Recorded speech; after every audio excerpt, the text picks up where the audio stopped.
Hey students, welcome to Magnet Brains. मैं हूं Shivani Sharma. I hope आप लोग बहुत अच्छे होंगे एंड बहुत ही मजे के साथ अपनी पढ़ाई कर रहे हैं। सो स्टूडेंट्स, आप जानते ही हैं मैग्नेट ब्रेन्स पे क्लास केजी टू क्लास 12 आपका CBSE board, Hindi medium, English medium and variety of other courses बिल्कुल फ्री अवेलेबल है। तो आप लोगों को ना कोई भी सब्सक्रिप्शन नहीं लेना, आप लोग एकदम best content and best faculties के साथ यहाँ पढ़ सकते हैं।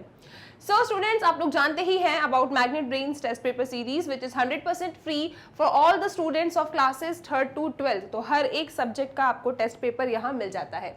सो क्लास 12 स्टूडेंट्स, आप लोगों का टेस्ट था प्रोबेबिलिटी का। आई रियली होप कि आप लोगों ने टेस्ट पेपर को डाउनलोड किया है, टेस्ट पेपर को सॉल्व किया है। अब बारी है क्वेश्चंस को डिस्कस करने की एंड अपने आप को मार्क्स देने की। ओके, तो जब आपने पेपर देखा होगा, पेपर कैसा था आपके सामने? 34 मार्क्स का पेपर था, 2 सेक्शंस थे सिर्फ, जिसमें से सेक्शन ए में आपके पास 5 शॉर्ट आंसर टाइप क्वेश्चंस थे 2 मार्क्स के, and section B contain 6 long answer type questions and 4 marks each थे। ठीक है, तो देखिए कितने स्कोर आया आप लोगों का। चलो आ जाओ, पहला क्वेश्चन डिस्कस करते हैं। बहुत ही इजी क्वेश्चन, कहीं ना कहीं आई थिंक आपकी एनसीईआरटी का ही क्वेश्चन है। इजी था, क्या करना था? बस आपको सिर्फ और सिर्फ आपको सॉल्व करना था। तो कभी कभी ना इस टाइप के क्वेश्चन भी पेपर में आ जाते हैं। तो क्या फाइंड करना है आपको? इवेल्युएट करना है probability of A union B. आपको क्या चाहिए? Probability of A union B, और ये सारी चीजें आपके पास है। ठीक है, 2 times of probability of A is equal to probability of B is equal to 5/13, and ये सामने लिखी है कंडीशनल प्रोबेबिलिटी, जो क्या कहती है कि probability of A when B has occurred is equal to 2/5। तो जो भी डेटा आपके पास है, आपने सबसे पहले अपने उस डेटा को लिखा होगा, है ना? क्या गिवन है आपको? आपको गिवन है कि 2 times of probability of A बराबर है प्रोबेबिलिटी ऑफ B के, विच इज इक्वल टू 5/13। इसको अगर अच्छे से थोड़ा ब्रेक करके हम लिखें तो हमें क्या मिलेगा? 2 times of probability of A is equal to 5/13, क्योंकि ये इसके बराबर है, ये इसके बराबर है, तो ये किसके बराबर है? 5/13 के बराबर है। तो यहां से मुझे प्रोबेबिलिटी ऑफ A कितनी मिल रही है? 5/26। कोई परेशानी नहीं मैम, बिल्कुल ठीक है। प्रोबेबिलिटी ऑफ बी कितना था आपके पास? प्रोबेबिलिटी ऑफ बी है आपके पास 5/13। इसके बाद जो कंडीशनल प्रोबेबिलिटी है उसका फॉर्मूला हम जानते हैं, तो उसके फॉर्मूले को हम एक्सपेंड करेंगे। आपके पास गिवन है कि probability of A when B has occurred is equal to 2/5। हमने कहा बहुत अच्छी बात है। So probability of A when B has occurred का फॉर्मूला क्या होगा? बिल्कुल सही जवाब, probability of A intersection B divided by जो भी नीचे लिखा है। नीचे क्या लिखा है? बी, तो आप यहाँ पे लिखेंगे divided by probability of B, and this whole thing is equal to कितना? 2/5 जितना। ठीक है, अब क्या करना है आपको? अब यहाँ से सी, हमें इस क्वेश्चन में probability of A union B चाहिए था, राइट? जो भी डेटा आपके पास है उसमें से आपने वैल्यूज फाइंड कर ली। उसके बाद आप जानते हो कि probability of A union B का फॉर्मूला होता है। रिकॉल करो फॉर्मूला। मैम हम टेस्ट पेपर दे चुके हैं, चलो ठीक है आ जाओ। तो यहाँ से आप लोगों ने क्या किया होगा? यहाँ से आप लोगों ने प्रोबेबिलिटी ऑफ बी को यहाँ पे शिफ्ट करके probability of A intersection B find किया होगा, which is equal to 2/5 times of probability of B, and आपका प्रोबेबिलिटी ऑफ बी कितना है? 5/13। तो आपने यहाँ पे क्या मेंशन किया होगा? आपने मेंशन किया होगा 5/13। ओके, एक एक स्टेप इंपॉर्टेंट है। पेपर में प्रेजेंटेशन अच्छा दो, मैथ्स के पेपर में भी प्रेजेंटेशन मायने रखता है। ठीक है, तो यहाँ से आपका 5 से 5 गया, आपके पास कितना आया? 2/13। तो इसको हटाओ, this is coming out to be 2/13। अब आपको क्या चाहिए था? आपको चाहिए था probability of A union B. क्या आपके पास कोई फॉर्मूला है? यस मैम, डेफिनेटली हमारे पास फॉर्मूला है। So probability of A union B क्या होता है? Probability of A plus probability of B minus probability of A intersection B. ठीक है, प्रोबेबिलिटी ऑफ ए कितना है आपके पास? 5/26। प्रोबेबिलिटी ऑफ बी कितना है आपके पास? 5/13। Probability of A intersection B कितना है? 2/13। ठीक है जी, अब क्या करोगे? मैम सिंप्लीफिकेशन, और आंसर आपके सामने है। अच्छा, सो दिस इज 5/26। 5 में से 2 गया 3, 3/13। 13 एंड 26 का एलसीएम कितना आएगा? 26 एलसीएम आपको मिला, सो दिस इज 5 प्लस 13 2 2 3 6, तो आंसर आया 6 5 11, 11/26। तो अगर आपका आंसर यही आया है तो अपने आप को 2 मार्क्स दे दीजिए। ठीक है, बेसिक सा इजी सा क्वेश्चन था, डिफिकल्ट कुछ भी नहीं था, फॉर्मूलेस भी बहुत ही ज़्यादा इजी वाले थे, है ना। इसका फॉर्मूला जानते ही हो, कंडीशनल प्रोबेबिलिटी से कितना सारा खेला है आपने, और ये तो छोटी सी चीज़ थी, बस 2 को वहाँ शिफ्ट करना था, PA आपके पास है, PB है, PA यूनियन B आपने फाइंड कर लिया। तो अगर 11/26 आया है तो 2 मार्क्स अपने आप को दो, और चलो नेक्स्ट क्वेश्चन की तरफ चले, आ जाओ। अगला क्वेश्चन देखते हैं अपन, find the probability distribution of x। आपको PD चाहिए, प्रोबेबिलिटी डिस्ट्रीब्यूशन चाहिए x का। ये x क्या है, x आपका रैंडम वेरिएबल है। ओके, यहाँ पे x क्या है आपका, number of heads in a simultaneous toss of 2 coins. ठीक है जी, एक्सपेरिमेंट क्या है कि आपने 2 कॉइन्स को साइमल्टेनियसली टॉस किया है। ओके, अब वो सब तो बाद की बात है कि x क्या है, प्रोबेबिलिटी डिस्ट्रीब्यूशन क्या है। सबसे पहले आपने क्या किया होगा, सबसे पहले आप लोगों ने सैंपल स्पेस लिखा होगा। ओके, अगर सैंपल स्पेस लिखना पॉसिबल है तो बिल्कुल आप अपनी सैंपल स्पेस लिख कर आए। ठीक, यहाँ एक्सपेरिमेंट क्या है, फिर से बोलो, एक्सपेरिमेंट क्या था, एक्सपेरिमेंट था साइमल्टेनियस टॉस ऑफ 2 कॉइन्स। तो यहाँ पे आपको सैंपल स्पेस में कितने एलिमेंट्स मिलेंगे, 2 की पावर 2, दैट मीन्स 4, क्योंकि आपने 2 कॉइन्स को टॉस किया है। तो हो सकता है कि पहले पे हेड आया हो और दूसरे पे भी हेड आया हो, है ना, हेड हेड, फिर क्या, पहले पे हेड दूसरे पे टेल, या फिर टेल हेड, या फिर टेल टेल। इसके अलावा तो कुछ और नहीं आएगा आपके सैंपल स्पेस में। ठीक है, अब बात करते हैं कि आपका x क्या है। x कौन है आपका, आपका x है नंबर ऑफ हेड्स, तो आप लिखेंगे x is number of head. हमें इस x के लिए क्या बनाना है, प्रोबेबिलिटी डिस्ट्रीब्यूशन। तो सबसे पहले अब आप सोचो कि ये x जो है क्या क्या वैल्यूज ले सकता है, क्योंकि x क्या आपको वैल्यू देगा। यहाँ पे x क्या होता है, एक रियल वैल्यूड फंक्शन होता है।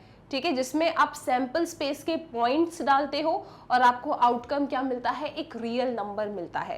This is the definition of random variable. ठीक है, ये रैंडम वेरिएबल की डेफिनेशन है कि अगर आप x में एक फंक्शन की तरह वो रोल परफॉर्म करता है, अगर आप अपने x में सैंपल स्पेस की पॉइंट डालते हो, जो भी डेफिनेशन है उस डेफिनेशन को लगाते हो, तो आपको आउटकम क्या मिलता है, आपको आउटकम एक रियल नंबर मिलता है। ठीक है, सो ये रियल नंबर है, तो पॉजिटिव नेगेटिव कुछ भी हो सकता है, आपको उसकी टेंशन नहीं लेनी। यस मैम, हमें याद है, वेरी गुड।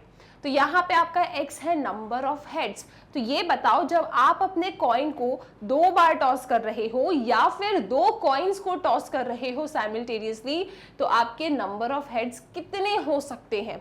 हो सकता है कि एक भी कॉइन पे हेड ना आए, सही बात है ना, आपने 2 कॉइन को टॉस किया, देखा कि एक पे भी हेड नहीं है, तो x आपका क्या हो सकता है, x आपका 0 हो सकता है।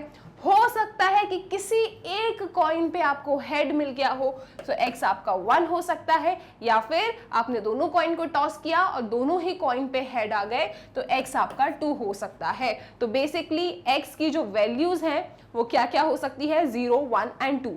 ठीक, ओके, चलो अब बात करते हैं इनकी प्रोबेबिलिटीज की। तो x इक्वल टू 0 पे आपको क्या प्रोबेबिलिटी मिलेगी, x इक्वल टू 0 का क्या मतलब है कि एक भी हेड नहीं आया। तो सैंपल स्पेस को देखो, एक भी हेड नहीं आया, मतलब आपको किसकी प्रोबेबिलिटी चाहिए, आपको प्रोबेबिलिटी चाहिए कि जब आपके कॉइन्स पे दोनों पे ही क्या आया हो, टेल टेल, मतलब टी की प्रोबेबिलिटी आपको चाहिए। सो फेवरेबल है 1 एंड टोटल है 4, सो 1/4। ठीक है जी, इसके बाद आप बात करेंगे probability of x equal to 1 की। Probability of x equal to 1, इसका क्या मतलब है कि आपके किसी एक कॉइन पे हेड आया। ठीक है, ऑर्डर मैटर करता है, किसी एक कॉइन पे हेड आया, so this could be HT या फिर TH, है ना। हो सकता है कि पहले वाले कॉइन पे हेड आ गया हो, दूसरे वाले कॉइन पे क्या आ गया हो, टेल। ठीक, ओके,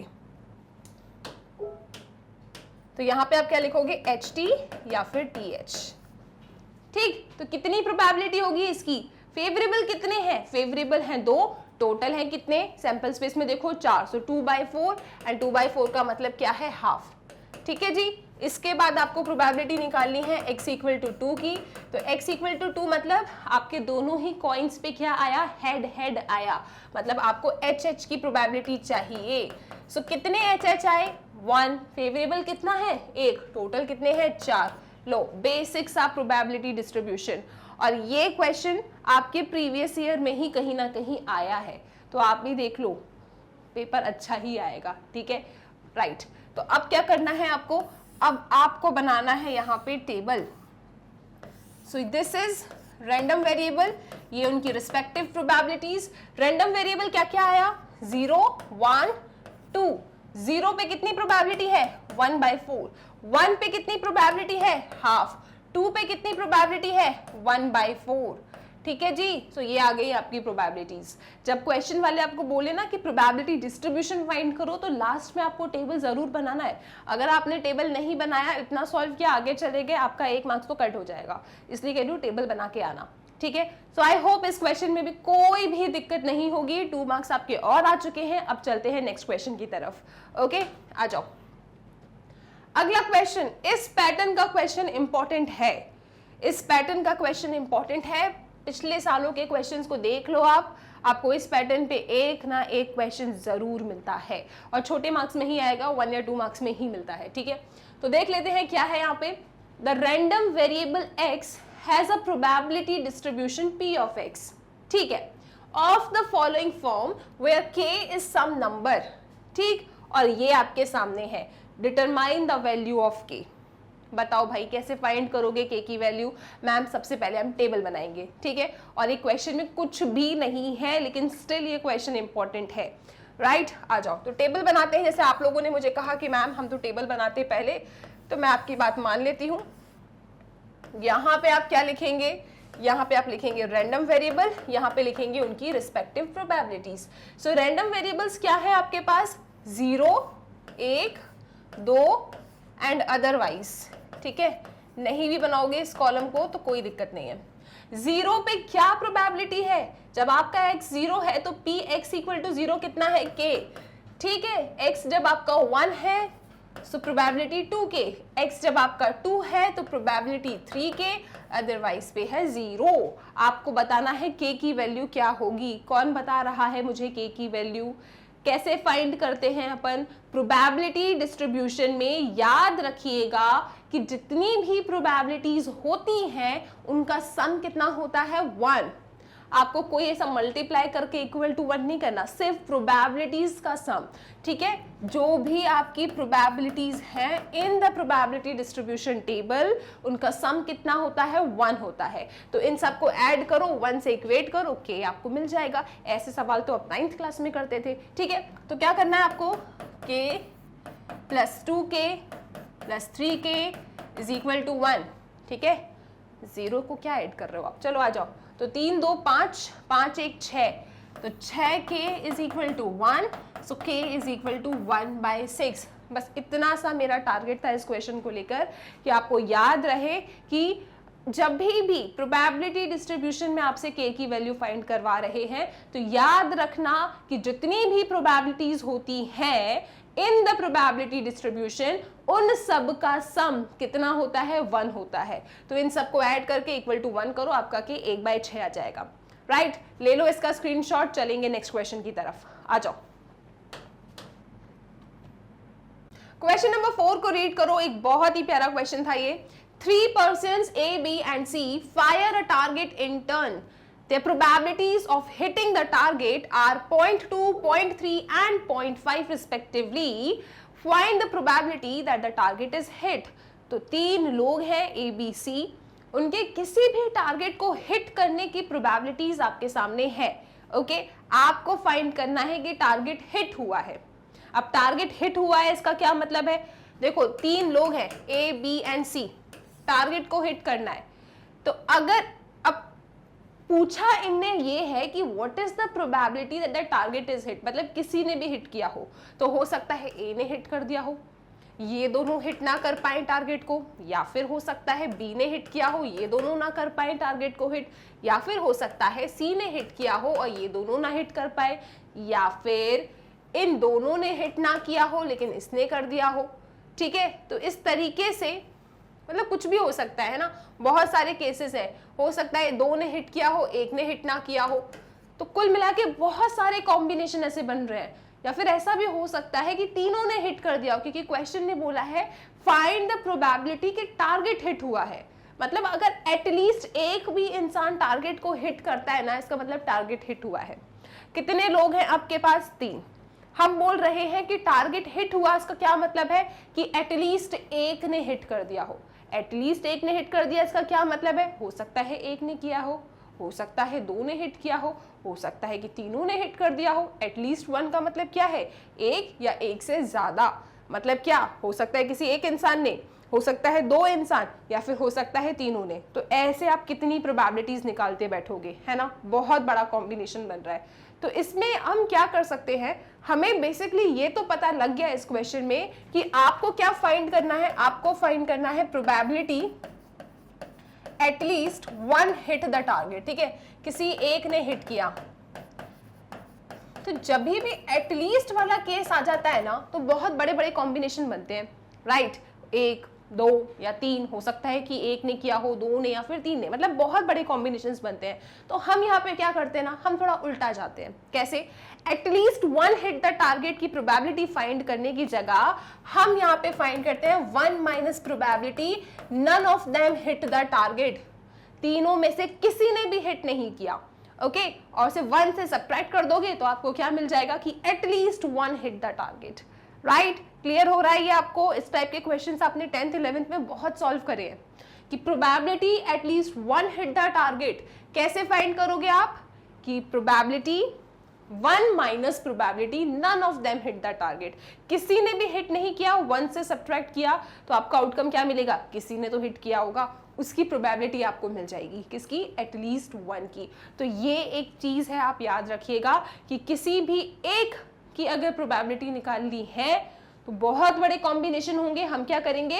1 माइनस प्रोबेबिलिटी नन कर देंगे। ठीक है, यहाँ पे ये नन का क्या मतलब है कि एक ने भी हिट नहीं किया। एक ने भी हिट नहीं किया मतलब क्या?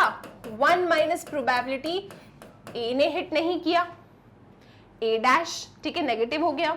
यहाँ पे ए का मतलब क्या है कि ए ने हिट किया टारगेट को। ए डैश का मतलब क्या हो गया कि ए ने हिट नहीं किया टारगेट को। ठीक है, so 1 minus probability A dash and B dash and C dash. ठीक है, 1 माइनस प्रोबेबिलिटी ऑफ नन क्या होगा? 1 minus probability of A dash and B dash and C dash. मतलब ना तो ए ने हिट किया, ना ही बी ने, और ना ही सी ने। ओके, एंड का मतलब मैथ्स में क्या होता है? Intersection. So probability of A dash intersection b dash intersection c dash. Okay जी, आपके पास इस क्वेश्चन में कुछ गिवन भी था, वो भी आपको लिखना चाहिए था कायदे से। अगर हम थोड़ा सीक्वेंस में चीजें लिखते तो आपको यहाँ पे लिखना था कि probability of A hitting the target is 0.2, probability of B hitting the target is 0.3, probability of C hitting the target is 0.5। तो probability of A not hitting the target कितना होगा? 1 माइनस 0.2, मतलब कि कितना? 0.8, क्योंकि आप जानते हैं कि probability of something plus probability of not something is equal to 1। तो प्रोबेबिलिटी ऑफ नॉट हिटिंग क्या होगा? 1 minus 0.2 which is equal to 0.8। इसी तरीके से प्रोबेबिलिटी कि बी हिट नहीं करता टारगेट को, 1 माइनस 0.3, यानी कि क्या लिखोगे? 0.7। एंड इसी तरीके से कि सी हिट नहीं करता टारगेट को, 1 माइनस 0.5, मतलब आप लिखेंगे 0.5। ठीक है जी, अब सुनो, एक बात सुनो, हम ये तो समझ गए कि एटलीस्ट 1 हिट द टारगेट जब ये पूछते हैं तो हम क्या करते हैं? 1 माइनस प्रोबेबिलिटी ऑफ नन, मतलब a dash intersection b dash intersection c dash. अब इसको कैसे लिखोगे आप? इसको क्वेश्चन को जरा पढ़ के समझो। ये क्वेश्चन कैसा है? ये इंडिपेंडेंट इवेंट्स है ना। ए अगर टारगेट को हिट करता है तो क्या ए के हिट करने का जो इवेंट है वो बी एंड सी को अफेक्ट कर रहा है, या बी के टारगेट ना हिट करने इवेंट को क्या ए एंड सी अफेक्ट कर रहा है? नहीं, ये तीनों आपस में कैसे हैं? इंडिपेंडेंट है। जब ये इंडिपेंडेंट है तो आप इन्हें कैसे लिख सकते हैं? 1 minus P A dash into P B dash into P C dash. ठीक है, तो ये जो इंटरसेक्शन को मैंने ब्रेक किया, वो क्यों ब्रेक कर पाई मैं? क्योंकि आप जानते हो ये इवेंट कैसे है, इंडिपेंडेंट है, एक के होने से दूसरे की प्रोबेबिलिटी पे कोई फर्क नहीं पड़ेगा, ठीक है, सब अपना अपना काम कर रहे हैं, राइट। तो इस तरीके से आपने इसे लिखा होगा। फिर आपके पास सब कुछ है, 1 minus probability of A not hitting the target is 0.8, जिसे हम 8/10 लिख सकते हैं। Probability of B not hitting the target is 7/10, probability of C not hitting the target is 5/10। बोलो जी, सब ठीक है? कैंसिल आउट करें थोड़ा सा इसको, तो कितना मिलेगा आपको, 5 1 एंड 5 2 2 1 2 4 2 2 2 5, ठीक। तो कितना मिल रहा है आपको, आपको मिल रहा है 50 माइनस 14 डिवाइडेड बाय 50, ठीक है। तो 10 में से 4 गया 6 एंड दिस इज 4 3 36/50। थोड़ा सा इसको और कैंसिल आउट करें अगर हम, तो कितना मिलेगा आपको, आपको मिलेगा 2 1 2 1 6 2 8 16, यहाँ पे क्या 2 25 18/25 मिल रहा है। इसको डिवाइड करके देख लो, डेसिमल में आंसर आ जाएगा, क्योंकि ये सब डेसिमल में थे तो आप इसे भी डेसिमल में लिख सकते हो। 18/25 को कितना लिखा आप लोगों ने, 18/25 को 0 पॉइंट समथिंग, 25 7 से क्या होता है, 7 5 35, ठीक है, 17 175, हाँ, तो 0.7 समथिंग आ रहा है। यहाँ पे आपको 5 मिलेगा, फिर से 0 25 2 तो 0.72 आपका आंसर आया होगा, ठीक है। 18/25 पे भी रुकोगे ना तो आई डोंट थिंक मार्क्स कटेंगे, लेकिन और सिंप्लीफाई कर सकते हो, समय बचा है तो बिल्कुल सिंप्लीफाई करके आ जाना, ठीक है। सो 18/25 पे भी फुल मार्क्स दो अपने आप को, 0.72 पे भी अपने आप को फुल मार्क्स दो। ये इस क्वेश्चन का आंसर था, एक अच्छा क्वेश्चन था, तो याद रखिएगा ये एटलीस्ट वाले क्वेश्चन को आप किस तरीके से सॉल्व करते हो, ठीक है। आई होप ये क्वेश्चन क्लियर है, वेरी वेरी इंपॉर्टेंट क्वेश्चन। अब चलते हैं अपने नेक्स्ट क्वेश्चन की तरफ, आ जाओ। अगला क्वेश्चन है question number 5, a black and a red die are rolled together, ठीक है। 2018 में आया था आपका ये क्वेश्चन, ठीक, और ये आपके एनसीईआरटी में भी है। A black and a red die are rolled together, find the conditional probability of obtaining the sum 8 given that the red die resulted in a number less than 4, ठीक है। किस टॉपिक का क्वेश्चन था ये, conditional probability का था। कितनी dice आपने रोल की है, आपने 2 डाइस रोल करी है। एक डाइस आपकी ब्लैक कलर की है, एक डाइस आपकी रेड कलर की है, ठीक है। अब हमें फाइंड करना है जो चीजें, उनको हम डिफाइन कर देते हैं। Conditional probability of obtaining the sum 8, तो आप लिखेंगे यहाँ पे let even be the event of obtaining sum 8, ठीक है। 2 डाइस को जब रोल किया है आपने, ब्लैक एंड रेड को, तो आपको सम कितना मिले, 8 मिले। और E2 बी द इवेंट, किस चीज का इवेंट है E2, कि रेड डाई, लिखो यहाँ पे red dice resulted in number less than 4, ठीक है। रेड डाई जब आपने रोल किया तो नंबर आपको लेस देन 4 मिले।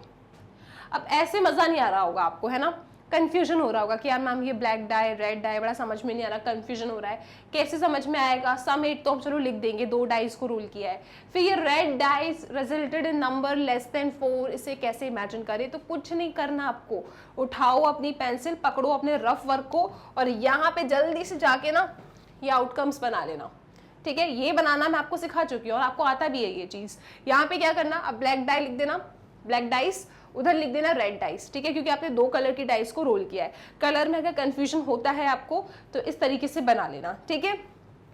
ये लिखे हैं रेड डाइस के आउटकम्स, वो रहे आपके रेड डाई के आउटकम, ब्लैक एंड रेड। तो यहाँ पे आप देख सकते हो 1 1 1 2 1 3 1 4 1 5 1 6, मतलब इसका क्या मतलब है कि रेड डाइस पे 3 आया है, ब्लैक डाइस पे 5 आया है। अब इसकी हेल्प से मैं अपने इवेंट्स के ना, वहाँ पे जो अपन ने इवेंट डिफाइन किया है उनके आउटकम्स लिख कर आती हूँ। तो सबसे पहले जो मेरा इवेंट था वो क्या कह रहा था, ऑब्टेनिंग सम 8। हमें रेड या ब्लैक डाई से मतलब नहीं है, हमें तो बस सम 8 मिल जाए वो चाहिए। हमने कहा ठीक है, बना देते हैं यहाँ पे। सो ऑब्टेनिंग द सम 8, सम 8 पहली लाइन में तो कहीं नहीं मिलेगा, दूसरी लाइन में मिल सकता है आपको 2 6, राइट। 2 6 पे आपको क्या मिल रहा है, सम 8, सो 2 6। ठीक है, ये सिर्फ और सिर्फ आपको कंफ्यूजन ना हो इसीलिए मैं इस तरीके से लिख रही हूँ। इमेजिनेशन कर सकते हो, बहुत अच्छी बात है, नहीं कर सकते तो भी क्यों प्रॉब्लम है। पेंसिल उठाओ, पेन उठाओ, फटाफट बना के आ जाना, ठीक है, रफ वर्क में, और फिर कर देना क्वेश्चन सॉल्व। ओके जी, चलो फिर आते हैं सम 8 पे। 3 4 7, 3 5, कितना होगा, 3 5, 3 5 होगा 8, सो दिस इज 3,5। उसके बाद आपके पास क्या है, सम 8 के लिए 4 4, 4 4 है एक, आपने पकड़ा एक रेड डाइस पे 4 और ब्लैक डाइस पे भी 4, 8 मिल गया। इसके अलावा कोई ऑप्शन है क्या, बिल्कुल है मैम, 5 3, 5 3 उठा लो आप, तो 5 3 पे भी आपको क्या मिलेगा, सम 8 मिल जाएगा। ठीक है जी, इसके बाद ऑप्शन है क्या, 6 7 8, यस 6 2, 6 2 उठा लो आप, रेड डाइस पे आपका 6 आया और ब्लैक डाइस पे आपका कितना आया, ब्लैक डाइस पे आपका 2 आया। ठीक है जी, क्लैरिटी है, कंफ्यूजन है, सब ठीक, ओके। तो ये आपके कुछ आउटकम्स आ गए इन द इवन एलिमेंट, 1 2 3 4 5, 2 6, क्योंकि 1 6 की लाइन में आपको कुछ लेना नहीं है, 2 6 3 5 4 4 5 3 6 2, सम 8 चाहिए, तो यही आपके पास आउटकम्स आएंगे। E2 में क्या आएगा, E2 ने बोला है कि red dice resulted in number less than 4, वो सभी आउटकम्स आपको उठाना है जहां पे रेड डाइस ने वो नंबर दिया है जो 4 से कम है। ब्लैक से कोई मतलब नहीं, आपको सिर्फ रेड डाइस से मतलब है। तो वो सभी आउटकम्स क्या होंगे, आप इस पहली वाली रो को पकड़ो, मैंने रेड कलर से अलग ही मेंशन करके रखा है, तो रेड डाइस पे नंबर लेस देन 4 नजर आ रहा है आपको, देखो हर जगह 1 1 1 है, यस, तो ये वाली तो पूरी रो लेनी है आपको। फिर सेकंड वाली रो को पकड़ो, सब जगह सिर्फ 2 2 2 है जो रेड कलर से है, definitely number less than 4। Third वाली रो को पकड़ो, 3 3 3, नंबर कैसा है, 4 से कम है, लेकिन नीचे आपको जाना नहीं है क्योंकि रेड डाइस पे या तो 4 नजर आ रहा है या 5 या फिर 6, मतलब जितने भी नंबर ये लास्ट की 3 रोज में है इट इज ग्रेटर देन 4, तो आपको सिर्फ यहां पे रहना है E2 के लिए।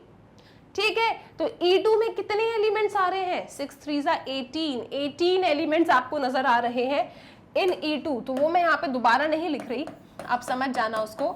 सो number of elements in E2 is 18। Okay, find क्या करना है आपको, आपको फाइंड करना है conditional probability of obtaining the sum 8।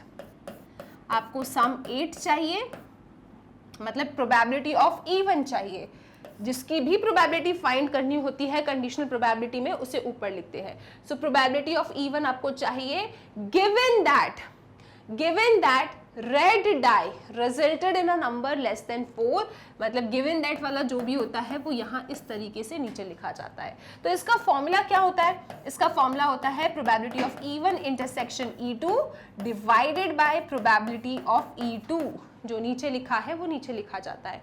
अब इवन इंटरसेक्शन E2 में कौन कौन आएगा, E2 में कौन था, नंबर लेस देन 4, तो नंबर लेस देन 4 जो रेड कलर से लिखा हो ये बस ये दोनों ही तो आएंगे E2 में, इवन इंटरसेक्शन E2 में ये दोनों ही तो आएंगे। चेक कर लो ना आप, 2 6 एंड 3 5, इतने में ही रहना है आपको। सो 2 6 3 5, राइट, और ये 2 6 3 5 पे ही तो आपको सम कितना मिल रहा है, 8 मिल रहा है। तो जब इसका इंटरसेक्शन में E2 से ले लूंगी तो मुझे क्या मिलेगा, 2 6 एंड 3 5, मतलब मेरे पास इवन इंटरसेक्शन E2 में कौन कौन आ रहा है, 2 6 एंड 3 5। बोलो जी, कोई परेशानी है क्या, 2 6 एंड 3 5, ठीक है, ये मेरे इवन इंटरसेक्शन E2 में आ रहा है। सो number of elements in even intersection E2 कितने हैं, 2। Total number of elements in the sample space कितना होगा, आपने 2 डाइस रोल किए तो 36 होगा, सो 2/36 divided by probability of E2 में कितने एलिमेंट्स हैं, अभी अपन ने काउंट किए थे, कितने हैं, 18, सो आपने लिखा 18 and total number of outcomes in the sample space कितना है, 36, तो 18/36, 36 से 36 कट हो गया, आपके पास आता है 2/18, जिसे हम लिख सकते हैं 1/9, दैट्स इट। 2018 सीबीएसई में ये क्वेश्चन आया है, या तो हमने एग्जाम्पलर में सॉल्व किया है इसको या तो एनसीईआरटी में सॉल्व किया है। तो कहीं ना कहीं अपनी एनसीईआरटी बुक को बहुत अच्छे से पढ़ लो, क्वेश्चंस घूम फिर के वहीं से ही आ जाते हैं, ठीक है। और भी एक्स्ट्रा क्वेश्चंस आपके सामने हैं, वो भी डिस्कस किए मैंने, ठीक है। तो इन सब का स्क्रीनशॉट लो, अच्छा क्वेश्चन था, 2 मार्क्स क्वेश्चन, ठीक है। तो अभी तक आप लोगों के 10 मार्क्स आ गए हैं, तो खुश हो जाओ। अब चलते हैं क्वेश्चन नंबर 6 की तरफ, ठीक है। चले स्क्रीनशॉट लो आप इसका। सो आई होप आप इस क्वेश्चन का स्क्रीनशॉट ले चुके हैं। क्वेश्चन नंबर 6 पे आते हैं और सेक्शन बी की शुरुआत करते हैं। तो सेक्शन बी से जितने भी क्वेश्चन थे कितने मार्क्स के थे? 4 मार्क्स के थे। सो ये क्वेश्चन जो आप देख रहे हो ना, ये आपके प्रीवियस ईयर में ही आया है, राइट। क्या कह रहा है ये कि suppose a girl throws a die, एक डाई को थ्रो किया, if she gets 1 or 2 she tosses a coin 3 times. अगर क्या, चलो बनाते हैं, डायग्राम बनाते हैं तो और अच्छे से क्लैरिटी मिलेगी। एक डाइस को लेके बैठे थे हमने डाइस को किया थ्रो। अगर हमारी डाइस पे 1 या 2 आता है तो हम क्या करते हैं, हम एक कॉइन को लेते हैं और उसको बैठ के 3 बार टॉस करते हैं, ठीक है। गेम अच्छा है ना, ठीक है, यही खेल रहे हैं हम।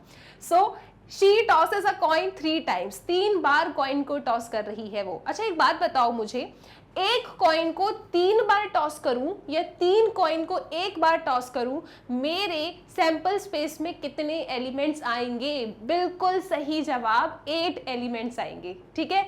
सो एक कॉइन को 3 बार टॉस करें या 3 कॉइन को 1 बार टॉस करें, 2 की पावर 3 आपको number of elements in the sample space देगा, एंड 2 की पावर 3 कितना होता है? 8। मतलब जब भी ऐसा कुछ होता है डाइस में 1 या 2 आता है, तो हम जल्दी से अपने कॉइन को उठाते हैं और उसको टॉस करने बैठ जाते हैं। अब 3 बार टॉस कर रहे हैं तो 8 एलिमेंट्स कैसे आएंगे? Head head head, head head tail, head tail head, tail head head, ठीक है। ये 4 बना दिए, आगे के 4 कैसे बनाओगे? H को T से, T को H से रिप्लेस कर दो, तो यहां आपको मिलेगा tail tail tail, tail tail head, tail head tail, head tail tail, ठीक है जी, यस जी, बिल्कुल ठीक है। आगे चलो, फिर क्या हो रहा है? इफ शी गेट्स, अच्छा सुनो, आगे तो सुनो, जब वो कॉइन को टॉस कर रही है ना 3 बार, तो वो नंबर ऑफ टेल्स ऑब्जर्व करती है, ठीक है। नाउ इफ शी गेट्स 3 4 5 6, अगर उसको डाइस पे क्या मिल जाए? अगर उसको डाइस पे 3 4 5 या 6 मिल जाता है, she tosses a coin once, ये अच्छा काम किया। अगर 3 4 5 6 मिलता है तो कॉइन को सिर्फ 1 बार टॉस करती है। अच्छा कॉइन को अगर 1 बार टॉस कर रही है तो नंबर ऑफ एलिमेंट्स कितने आएंगे? हेड या टेल, मतलब 2 एलिमेंट्स आएंगे, ठीक है। तो अगर उसके डाइस पे 3 4 5 6 आता है तो वो सिर्फ अपने कॉइन को 1 बार टॉस करती है, दैट्स इट। तो हमने उसके भी आउटकम लिख दिए यहाँ पे। फिर क्या हुआ? And notes weather a head और टेल इज ऑब्टेन, फिर चेक करती है कि हेड आ रहा है या टेल आ रहा है, right. If she obtain exactly 1 tail, what is the probability that she threw 3 4 5 और 6 with the die, ठीक है। अब ये लोग क्या कह रहे हैं, एक चीज आपके पास है, गिवन है। क्या गिवन है आपके पास? आपके पास ये गिवन है, इफ का मतलब क्या होता है? गिवन। आपके पास ये गिवन है कि एग्जैक्टली 1 टेल आता है, ठीक है। इमेजिन करना क्या हो रहा है, एग्जैक्टली 1 टेल आ रहा है, ठीक है। एग्जैक्टली 1 टेल आपको मिल रहा है, ठीक है जी। एग्जैक्टली 1 टेल मिल रहा है। So what is the probability she threw 3 4 5 6, तो क्या प्रोबेबिलिटी है कि उसने डाइस पे 3 4 या 5 6 थ्रो किया होगा, राइट। कुछ इस तरीके की चीज आपको फाइंड करनी है। जो गिवन होता है उसे नीचे लिखते हैं, जो फाइंड करना होता है उसे ऊपर लिखते हैं। अब सवाल ये उठता है कि ये क्वेश्चन आखिरकार हम किस मेथड से सॉल्व करने वाले हैं। वैसे तो क्लियर, एकदम क्लैरिटी है यहाँ पे, इतने सारे क्वेश्चन आप प्रैक्टिस कर चुके हो। आपने इस क्वेश्चन को किस मेथड से सॉल्व किया? बेस थ्योरम से, ठीक है। क्यों? देखो डायग्राम बनाओ, अब भी आपको और अच्छे से क्लैरिटी मिल जाएगी अगर कोई डाउट है तो। देखो जी क्या हो रहा है ना, आपके पास 2 टाइप के इवेंट है, ओके। डायग्राम बनाते हैं अपन। अपने पास ना 2 टाइप के इवेंट है।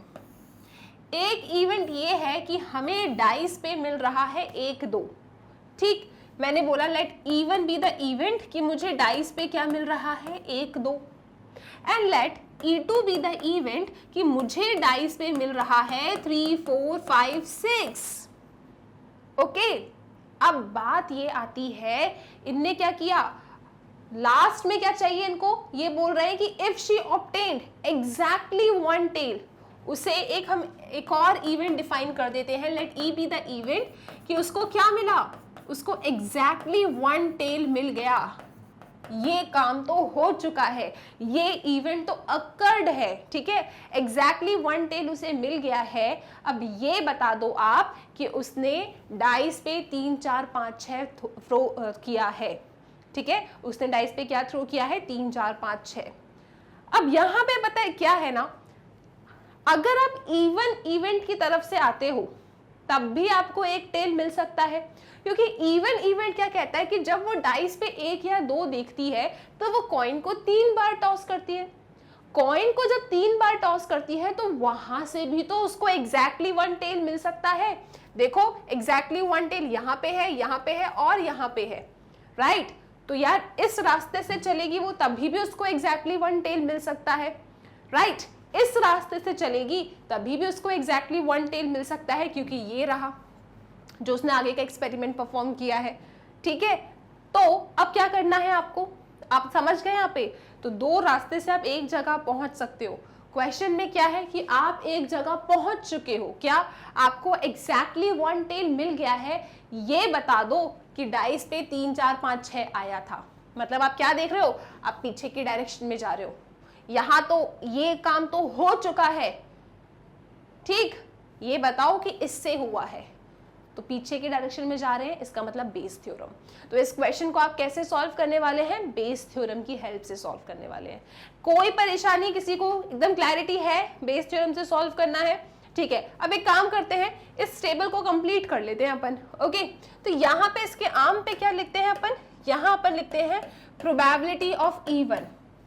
प्रोबेबिलिटी ऑफ इवन, आपका इवन क्या है कि आपको डाइस पे 1 या 2 मिला, ठीक है।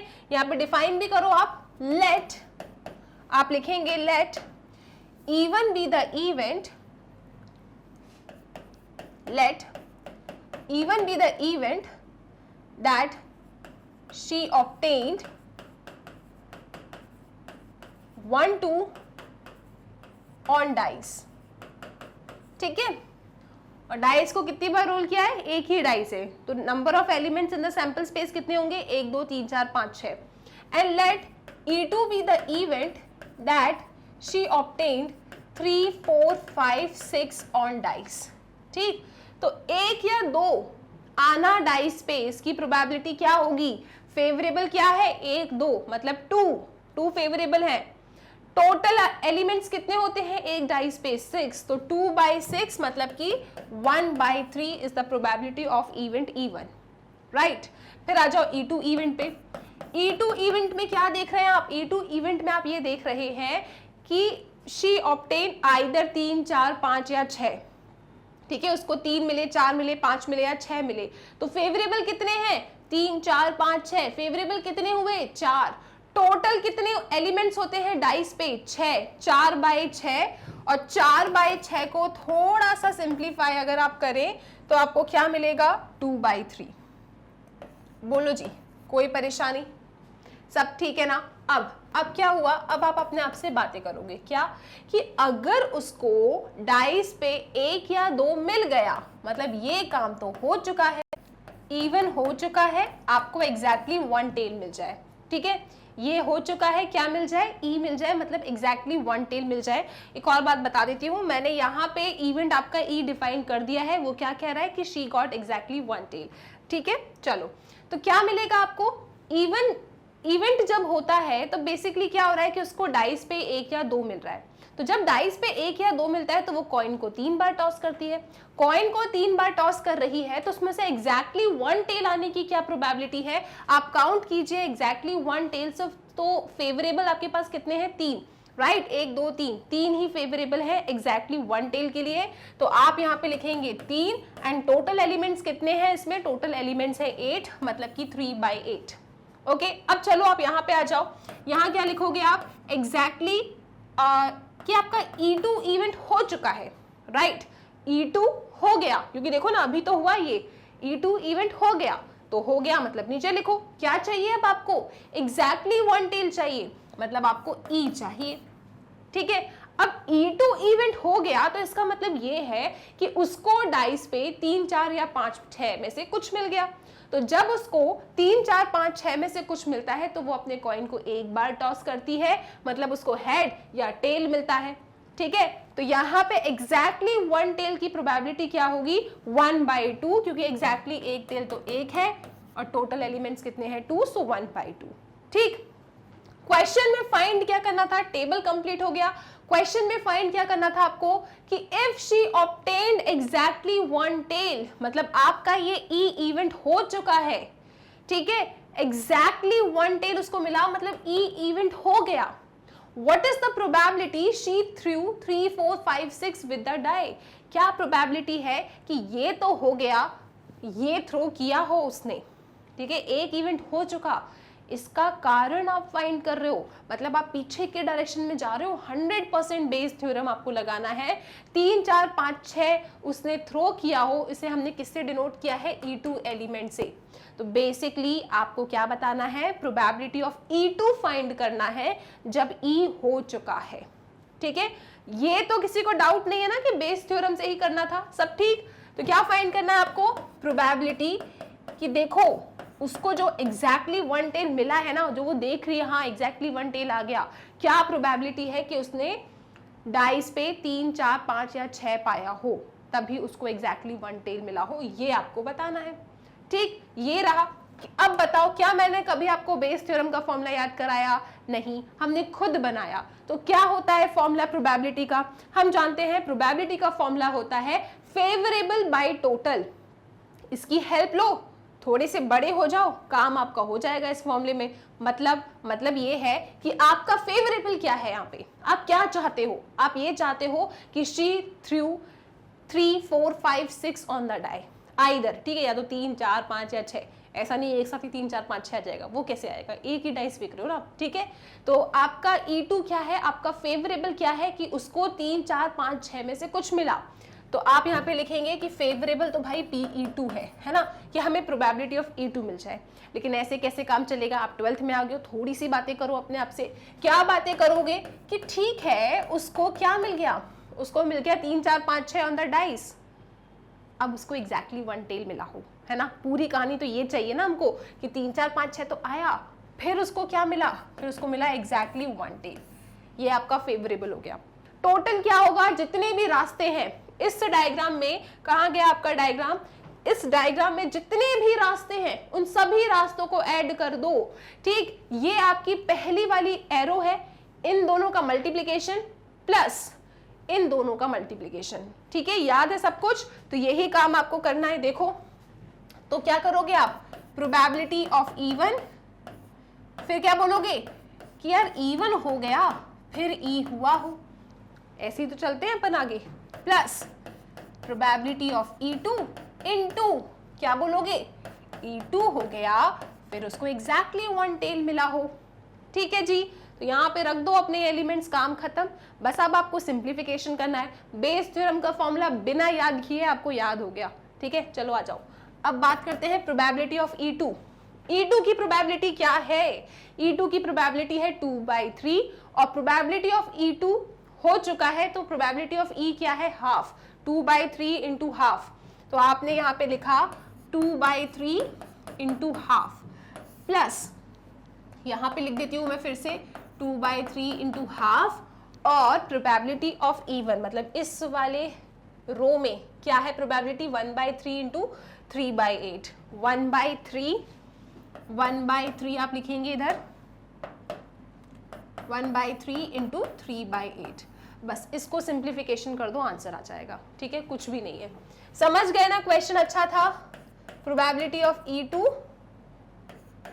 when E has occurred कितना आ रहा है, 2 से 2 चला गया, 1/3 डिवाइडेड बाय 3 से 3 आउट, आपको मिला 1/8 प्लस 2 से 2 गया 1/3। अब बताओ कितना आ रहा है, 1/3 डिवाइडेड बाय 8 एंड 3 का LCM 24, this is 3, this is 8, कितना 1/3 इंटू 24 11, ठीक है। कितना आ रहा है, 3 1 3 8 सा, तो आंसर इज 8/11, दैट्स इट। तो तो यहां से हम यहां पे आ गए, 8/11 आंसर आ रहा है। क्या इस क्वेश्चन में कोई परेशानी है? एक बार अच्छे से देखो आप कैसे एक्सपेरिमेंट परफॉर्म हुआ।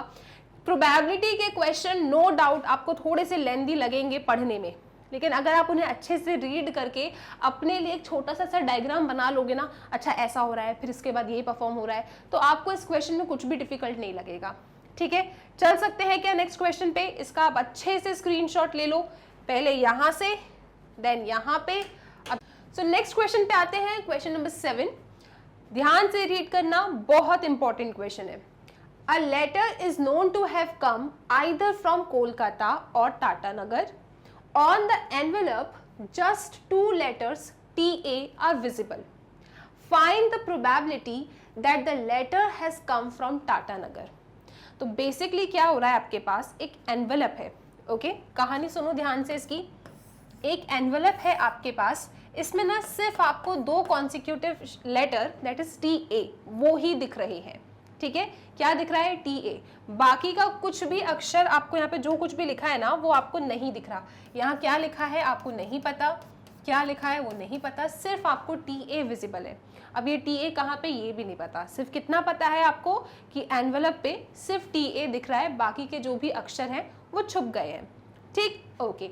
अब आपको बताना है, अब देखो इनने बोला कि ये जो TA शब्द आपको दिख रहा है ना, वो या तो इस शब्द कोलकाता से आया है, क्योंकि अगर आप कोलकाता की स्पेलिंग देखते हैं तो यहाँ पे भी 2 कॉन्सिक्यूटिव लेटर है TA, तो हो सकता है कि इतना सब छुप गया हो और आपको क्या दिख रहा हो? TA दिख रहा हो। राइट, ये TA आपका कोलकाता से भी आ सकता है, या फिर एक और शब्द है आपके पास दैट इज टाटानगर। ठीक है, इस शब्द से भी आपको ये TA मिल सकता है। आप चाहो तो देखो ऐसे, अगर मैं इतना हाइड कर दूं तो TA विजिबल है। राइट, अगर मैं इतना हाइड कर दूं तो भी TA विजिबल है। तो ये जो TA है हो सकता है वो टाटानगर की स्पेलिंग से आया है, मतलब अगर मैं इसे कंप्लीट करूं तो हो सकता है यहाँ पे टाटानगर लिखा हो। ठीक है, या फिर हो सकता है कि यहाँ पे कोलकाता लिखा हो। तो ये TA शब्द के आने के कितने रास्ते हैं आपके पास? 2 रास्ते हैं। पहला रास्ता है कोलकाता शब्द से, दूसरा रास्ता है टाटानगर वाले शब्द से। ठीक है, दिख क्या रहा है आपको? आपको दिख रहा है सिर्फ TA शब्द। ओके जी, फिर आगे क्या बोल रहे हैं ये लोग? Find the probability that the letter come from Tatanagar. ठीक, मतलब एक काम तो हो चुका है। कौन सा काम हो चुका है? काम ये हो चुका है कि आपको ना TA तो दिख रहा है। ठीक है जी, TA दिख रहा है। अब ये बता दो, क्या बोला इन्हें? Find the probability that the letter has come. वो जो TA लेटर है वो कहाँ से आया है? टाटानगर से आया है। तो प्रोबेबिलिटी फाइंड करनी है आपको कि ये जो TA दिख रहा है वो कहाँ से आया है? टाटानगर वाले शब्द से आया है। ओके, आप इस क्वेश्चन को देख के समझ गए हो कि किस लॉजिक से या किस थ्योरम से क्वेश्चन सॉल्व होने वाला है। क्या दिख रहा है आपको? 2 रास्ते हैं। TA शब्द को दिखने के 2 रास्ते हैं आपके पास। राइट, पहला रास्ता है कोलकाता वाला शब्द, दूसरा रास्ता है टाटानगर वाला शब्द। TA तो लेकिन हमें दिख रहा है, हम आपसे TA की प्रोबेबिलिटी नहीं पूछ रहे, हम आपसे क्या पूछ रहे हैं कि देखो TA तो दिख रहा है, ये बता दो ये शब्द टाटानगर से आया है। मतलब हम बैकवर्ड डायरेक्शन में जा रहे हैं, पीछे की तरफ जा रहे हैं। इसका मतलब किससे सॉल्व होगा ये क्वेश्चन? ये क्वेश्चन सॉल्व होगा बेस थ्योरम से। ठीक है, कंसेप्ट क्लैरिटी हो गई आपको। राइट, यहाँ पे इवेंट्स को डिफाइन कर देते हैं, आ जाओ। तो इवेंट्स को डिफाइन करेंगे अपन। सबसे पहले let even be the event कि लेटर TA है ना, letter has come from, the letter has come from, कहां से आया लेटर? लेटर आया है कोलकाता से। ठीक है, लेट आप लिखेंगे यहाँ पे E2 बी द इवेंट कि letter has come from, letter कहां से आया है? टाटानगर से आया है। ठीक है जी, letter has come from Tatanagar. Let E be the event that 2 consecutive, 2 ही है ना, 2 consecutive visible letters जो आपको दिख रहे हैं, 2 two consecutive visible letter is TA।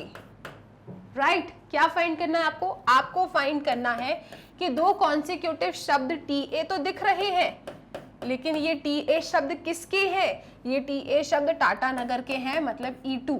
यहाँ पे TA की जगह क्या लिखूं? E लिखूं। आपको ये फाइंड करना है। ये दिख रहा है, ये बता दो E2 से आया है। ठीक है जी, क्लैरिटी मिल गई आपको? डायग्राम कंप्लीट कर सकते हैं अपन। अब इसका डायग्राम बनाते हैं। बेस थ्योरम में फिर से कहूंगी डायग्राम पे वर्क करो। राइट, चलो इसका डायग्राम कैसे बनाएंगे आप लोग? दो एरोज बनाओ। सबसे पहले ये रही इस तरीके से, फिर आप आगे गए इस तरीके से। इवन शब्द किसके लिए लिया है आपने? इवन शब्द लिया है आपने कोलकाता के लिए, एक बार लिख देती हूं यहाँ पे। एंड E2 शब्द आपने लिया है टाटा नगर के लिए।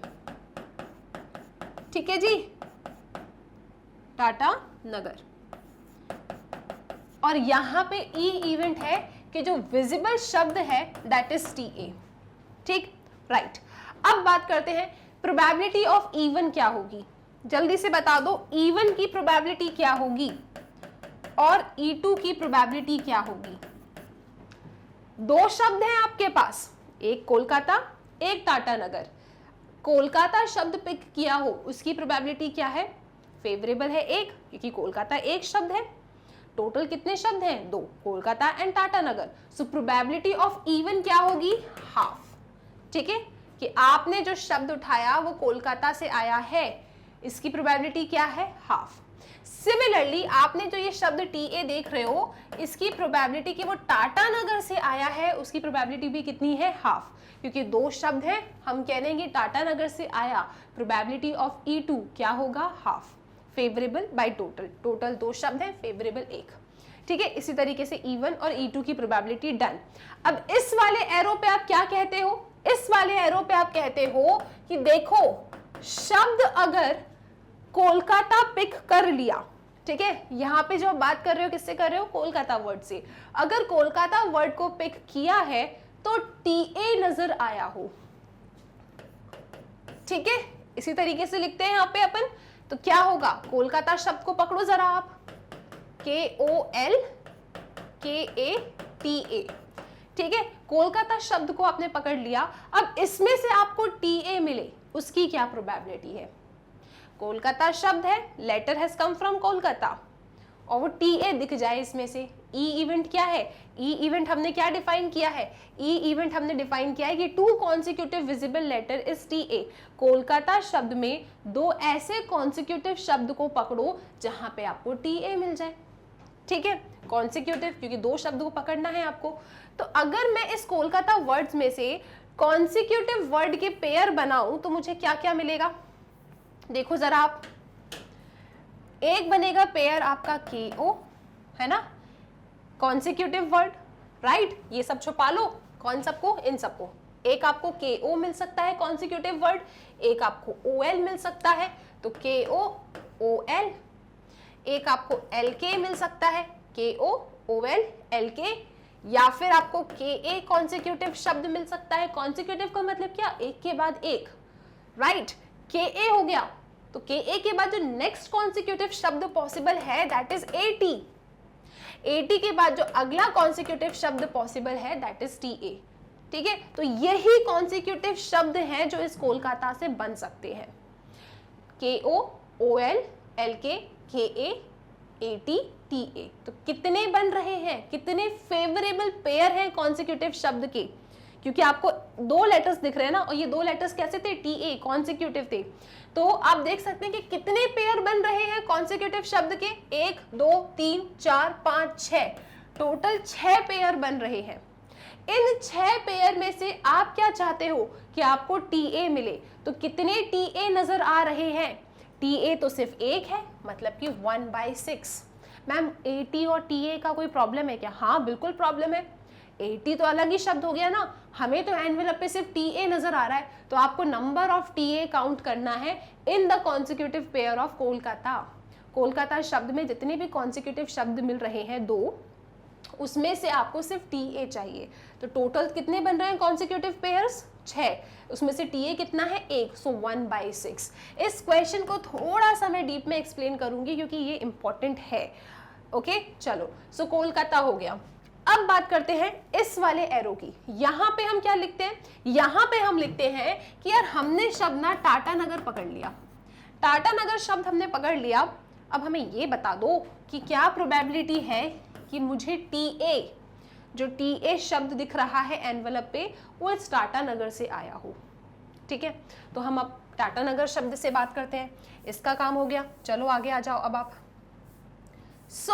आप लिखेंगे यहाँ पे Tatanagar, TANAGAR। Okay, consecutive, 2 consecutive letter वाले शब्द का पेयर बना लो। ठीक है, तो एक बनेगा TA, एक बनेगा AT, एक बनेगा TA।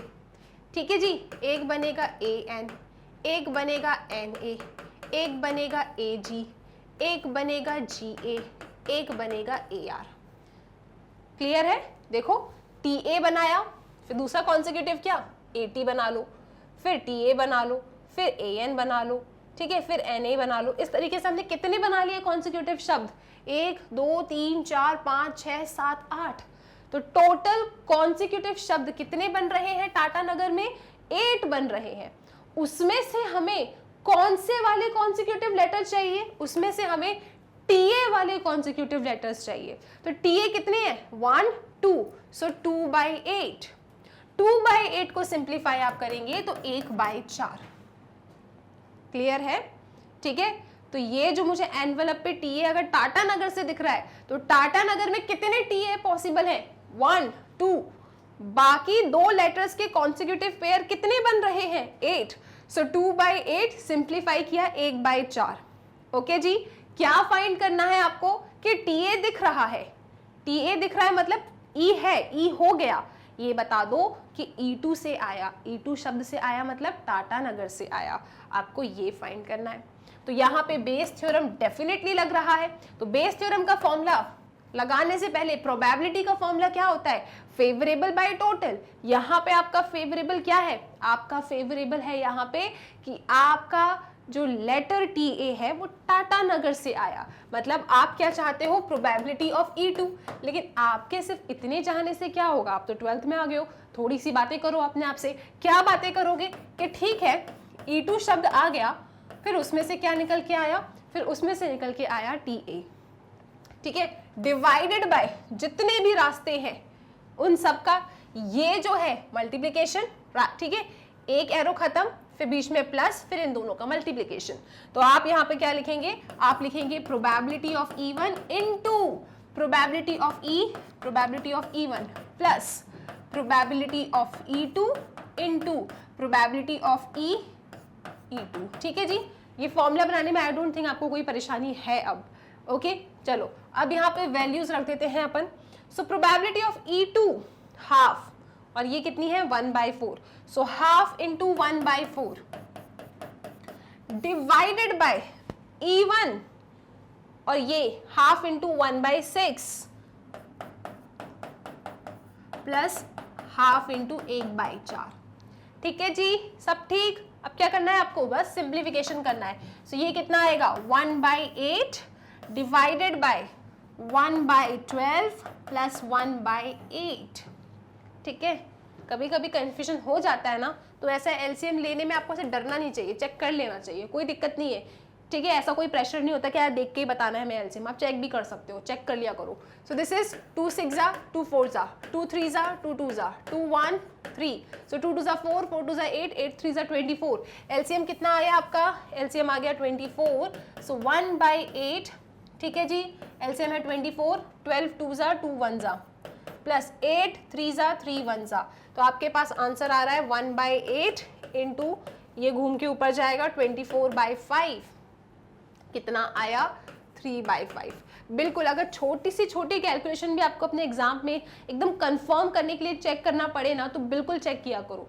ये मत सोचा करो यार नहीं, आप चेक किया करो। छोटी छोटी कैलकुलेशन अगर मिस्टेक होती है ना, फिर दुख होता है अगर मार्क्स कट हो जाए तो, राइट। सो आई होप एकदम क्लियर है, ये 3/5 इसका आंसर आया है। सो आप में से जितने भी बच्चों का आंसर 3/5 आ गया था, मेरी तरफ से आप अपनी कॉपी में वेरी गुड जरूर लिखें, क्योंकि ये एक बहुत ही इंपॉर्टेंट क्वेश्चन है। ठीक है। और सिमिलरली एकदम सेम टू सेम ऐसा क्वेश्चन मैंने आपको एग्जाम्पलर में भी सॉल्व करवाया है, तो आप एक बार और उसे रेफर कर सकते हो, राइट। यहाँ क्लियर हो गया तो अच्छी बात है। अब चलते हैं नेक्स्ट क्वेश्चन की तरफ। इसका स्क्रीनशॉट आप पहले अच्छे से ले लो। अब चलते हैं नेक्स्ट क्वेश्चन की तरफ, क्वेश्चन नंबर 8। सो ये तो क्वेश्चन आपको बहुत ईजी लगा होगा, है ना। क्या है इसमें, there are 3 coins, one is two-headed coin, another is biased coin that comes up head 75% of the time and the third is an unbiased coin। तो बेसिकली आपके पास 3 तरीके के कॉइन्स हैं, राइट। 3 टाइप के कॉइन्स हैं आपके पास। जो पहला कॉइन है वो कैसा है, 2-headed कॉइन है। इसका मतलब क्या, इसके आगे भी हेड है और पीछे भी हेड लिखा है। सो मैं यहाँ लिख देती हूँ, it is a 2-headed coin, okay. Another is a biased coin that comes up head 75% of the time। ये क्या है आपका 75%, ये क्या शो करता है, ये हेड शो करता है 75% time. And the third is an unbiased coin. Third क्या है आपका, अनबायस्ड कॉइन है। इसका मतलब हेड एंड टेल दोनों शो करता है, तो मैं लिख देती हूँ it is an unbiased coin. ठीक है जी, ओके। अब क्या हुआ है, one of the 3 coins is chosen at random and tossed। आपने इन तीनों में से रैंडमली किसी भी एक कॉइन को उठाया है और टॉस कर दिया है। If it shows head, क्या हुआ, तीनों में से किसी भी एक कॉइन को उठाया आपने, हो सकता है इसे उठाया हो या फिर इसे या फिर इसे। अब जिस भी कॉइन को उठाया ना, आपने क्या किया, आपने टॉस कर दिया। आपने टॉस किया और क्या देखा, इट शोज हेड। वो क्या दिखा रहा है, हेड आ रहा है। ठीक है जी। अब हेड तो यहाँ से भी आ सकता है, यहाँ से भी आ सकता है। अनबायस्ड कॉइन को टॉस करके भी आपको हेड मिल सकता है। कुल मिला के आखिर में जो इवेंट हुआ है वो क्या है कि हेड आया है। Okay, now what is the probability that it is the 2-headed coin. क्या प्रोबेबिलिटी है कि वो कैसा कॉइन था, 2-headed कॉइन था। इसकी क्या प्रोबेबिलिटी है ये आपको बताना है। So what is the probability that it is the 2-headed coin. इसका मतलब क्या है, आपके पास 3 रास्ते हैं, हेड आ चुका है। अब आपको ये बताना है कि ये इस वाले रास्ते से आया है। आप बैकवर्ड डायरेक्शन में जा रहे हो। अगेन कौन सी theorem, Bayes theorem. Bayes theorem बहुत इंपॉर्टेंट है एग्जाम के लिए, तो मोस्टली आपको क्वेश्चन ना बेस थ्योरम के ही मिलेगी। ठीक है, अब यहाँ पे इवेंट को चलो डिफाइन कर देते हैं। सबसे पहले आप लिखेंगे let even be the event that 2-headed coin was selected. ठीक है, आप लिख दो यहाँ पे 2-headed coin was selected। 2-headed coin was selected। ये आपका even event हो गया। 2-headed coin was selected। Let E2 be the event। E2 क्या है कि वो कॉइन को सिलेक्ट किया है आपने जो 75% ऑफ द टाइम क्या शो करता है, हेड शो करता है। ठीक है, let E2 be the event that the coin which is selected shows 75% of the time head। ये पूरा स्टेटमेंट यहाँ से कॉपी करके वहाँ लिख देना आप। फिर आप लिखेंगे let E3 be the event that an unbiased coin is selected। let E3 be the event कि एक unbiased coin को हमने क्या किया है, select किया है। unbiased coin is selected।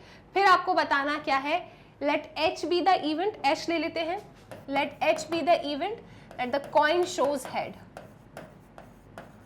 Coin ने हेड शो किया, ये आपने एच इवेंट ले लिया। आप कुछ भी ले सकते हो, यहाँ पे कोई टेंशन नहीं है, आपको जो डिफाइन करना है, इवन लेना चाहते हो, एफ लेना चाहते हो, जी एच जो लेना है वो ले सकते हो, बस डिफाइन सही करना। ठीक है, एच हमने इवेंट ले लिया कि कॉइन करता है शो क्या, हेड। अब आपको बताना क्या है इस क्वेश्चन में, आपको बताना है कि देखो हेड तो शो करता है कॉइन, नो डाउट।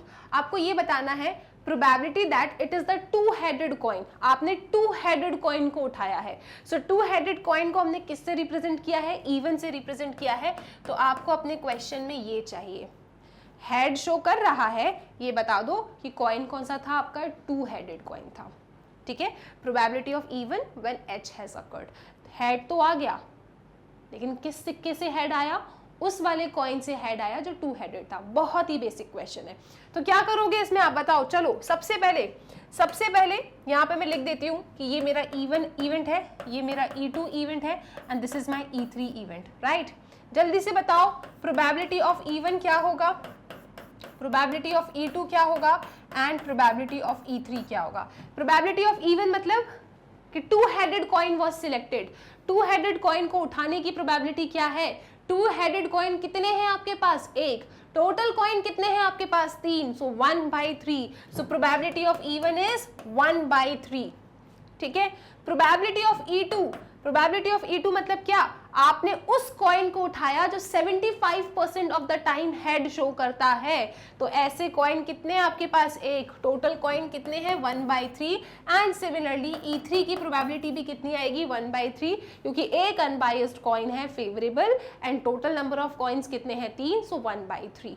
अब बात करते हैं इधर, तो यहाँ पे क्या लिखेंगे आप? क्या हो चुका? इवन हो चुका सपोज। ठीक है, इवन हो चुका क्योंकि हमने इवन से ही बात की है। इवन हो चुका, एच आ जाए। इवन हो चुका है मतलब टू हेडेड कॉइन उठा लिया तो हेड आने की क्या प्रोबेबिलिटी है? अब टू हेडेड कॉइन में कितने हेड हैं? 2 हेड है, right. Total number of possibility क्या है टू हेडेड कॉइन में?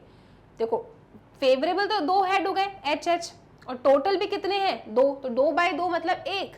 सो यहाँ पे जो प्रोबेबिलिटी आपको मिलेगी वो कितनी होगी? वो होगी 1। किसी को डाउट है क्या? टू हेडेड कॉइन मतलब क्या? एक वाले फेस पे भी हेड है और पीछे वाली फेस पे भी हेड है। सो 2 हेड आ जाए, फेवरेबल भी कितने हैं? 2, और टोटल आउटकम्स भी कितने हैं? 2। सो 2/2 कितना? 1। ठीक है। फिर बात करते हैं इधर कि प्रोबेबिलिटी आपने पिक किया है कौन सा वाला कॉइन? उस कॉइन को आपने पिक किया जो 75% टाइम्स हेड शो करता है, तो उसमें से हेड आने की भी प्रोबेबिलिटी क्या है? ठीक है, इस कॉइन को उठाने की प्रोबेबिलिटी 1/3 थी, अब वो हेड शो करे। हेड शो करने की प्रोबेबिलिटी क्या है? 75%। तो 75% का मतलब क्या है? 75/100। कट करो इसे आप, कितना आएगा? 5 2 सा 10, 0, 5 1 सा 5 6 7, 5 5 सा 25, 5 3 सा 5 4 सा 20, तो ये आएगा 3/4। ठीक है। इसके बाद हम बात करते हैं, क्या बात करोगे आप?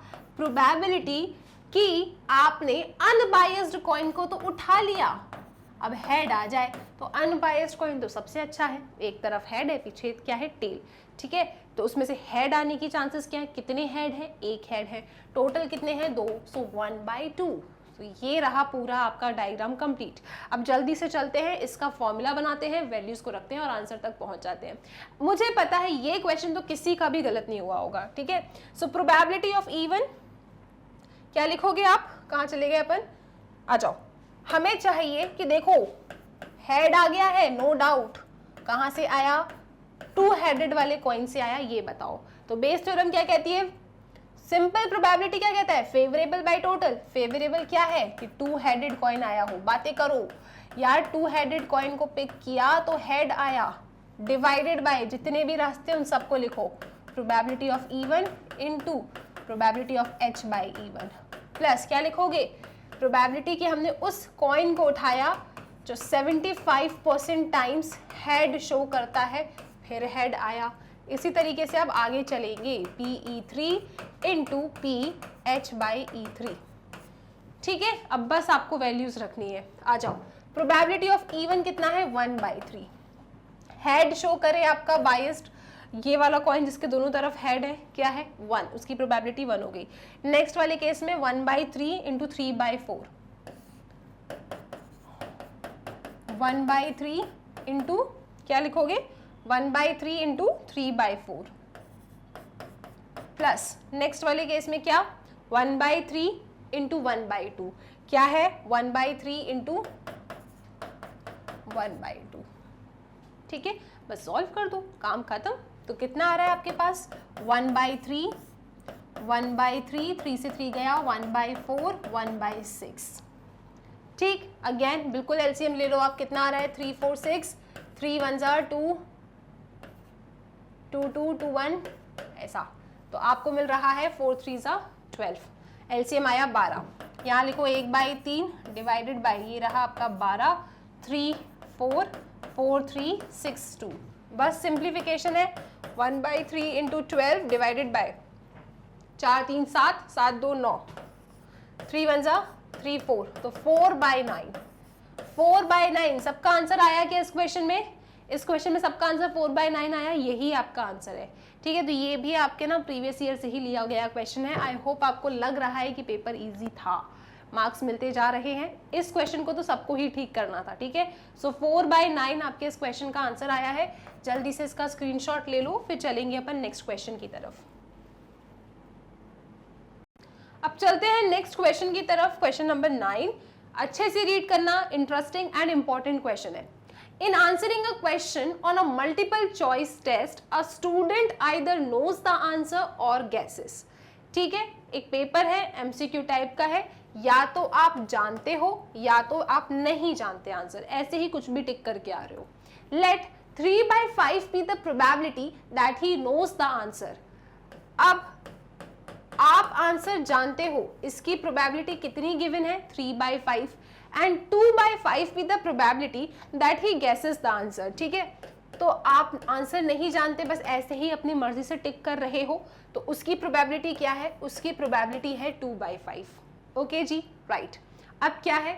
Assuming that a student who guesses at the answer will be correct with probability 1/3। अब ये लोग ये कह रहे हैं कि एक ऐसा स्टूडेंट जिसने क्या किया, आंसर पे ऐसे ही, मतलब ऐसे हवा में तीर मारा, ठीक है, ऐसे ही सोचा चलो इस पर टिक कर देते हैं अपन, ठीक है, उसने सिर्फ गैस किया उस पर क्वेश्चन पे, तो उसका आंसर करेक्ट हो, ठीक है, उसने क्या किया, ऐसे ही कुछ भी टिक किया, ठीक है, उसने वैसे गैस किया, तो उसके बाद उसका आंसर करेक्ट हो, उसकी प्रोबेबिलिटी कितनी है? 1/3 है। ठीक है, यहाँ पे क्या हुआ कि वो सोच रहा है, मतलब उसको आता नहीं है, उसे वैसे सोच रहा है चलो इस पे टिक कर देता हूँ, ये ठीक लग रहा है आंसर, तो उसने सिर्फ ऐसे ही सोचा, राइट, एक गैस किया और उसका आंसर करेक्ट निकल आया। इसकी प्रोबेबिलिटी कितनी है? 1/3, राइट। फिर आगे क्या बोल रहे हैं? What is the probability that the student knows the answer? क्या प्रोबेबिलिटी है कि स्टूडेंट आंसर को जानता है? ठीक है, गिवन दैट के बाद जो भी होता है वो इसके नीचे लिखा जाता है। Given that he answered it correctly, और उसने करेक्ट आंसर दिया था। आपको ये फाइंड करना है इस क्वेश्चन में। सबसे पहले तो ये बता दो कि ये क्वेश्चन किस टॉपिक का है? बेस थ्योरम का, बिल्कुल सही जवाब। तो यहाँ पे क्या करोगे आप? यहाँ पे आप बनाओगे डायग्राम। आ जाओ, सबसे पहले डायग्राम बना लेते हैं अपन। 2 एरोज बनाओ, ठीक है, क्योंकि 2 ही आपके पास इवेंट है। सबसे पहले एक इवेंट आप डिफाइन कर लो के, कि आप आंसर जानते हो। उसके बाद एक इवेंट डिफाइन कर लो जी, कि आप सिर्फ गैस कर रहे हो आंसर पे, राइट। फिर एक इवेंट सी, कि आपका आंसर करेक्ट आया, क्योंकि पूरी कहानी को पढ़ के मुझे सिर्फ 3 ही इवेंट नजर आ रहे हैं। कौन कौन से? कि आप जानते हो, आपने सिर्फ ऐसे ही गैस किया है क्वेश्चन को, लेकिन आपका आंसर कैसा है? करेक्ट है। तो ये 3 टाइप के ही इवेंट इस कहानी को पढ़ के मुझे समझ में आ रहे हैं, तो मैं इनको ही डिफाइन कर दूंगी। ओके, तो मैं लिख देती हूँ, यहाँ पे लिखने पे ज्यादा सही रहेगा। आप लिखोगे कैसे? लेट, जैसे आपको अक्षर लेना है, आपको ए लेना है, बी लेना है, सी, आप कुछ भी ले सकते हो, मैंने के ले लिया। Let K be the event कि student knows the answer, student knows the answer, ठीक है जी। फिर let G be the event कि student guesses the answer. Okay, let C be the probability के answer is correct. Probability क्यों? C be the event. Let C be the event that the answer is correct. चलो, अब हमें क्या क्या given है वो हम यहाँ पे बना लेते हैं। प्रोबेबिलिटी के स्टूडेंट आंसर को जानता है, कितनी गिवन है आपको? 3/5। ओके, अब सुनो, इस एरो पे क्या लिखते हैं?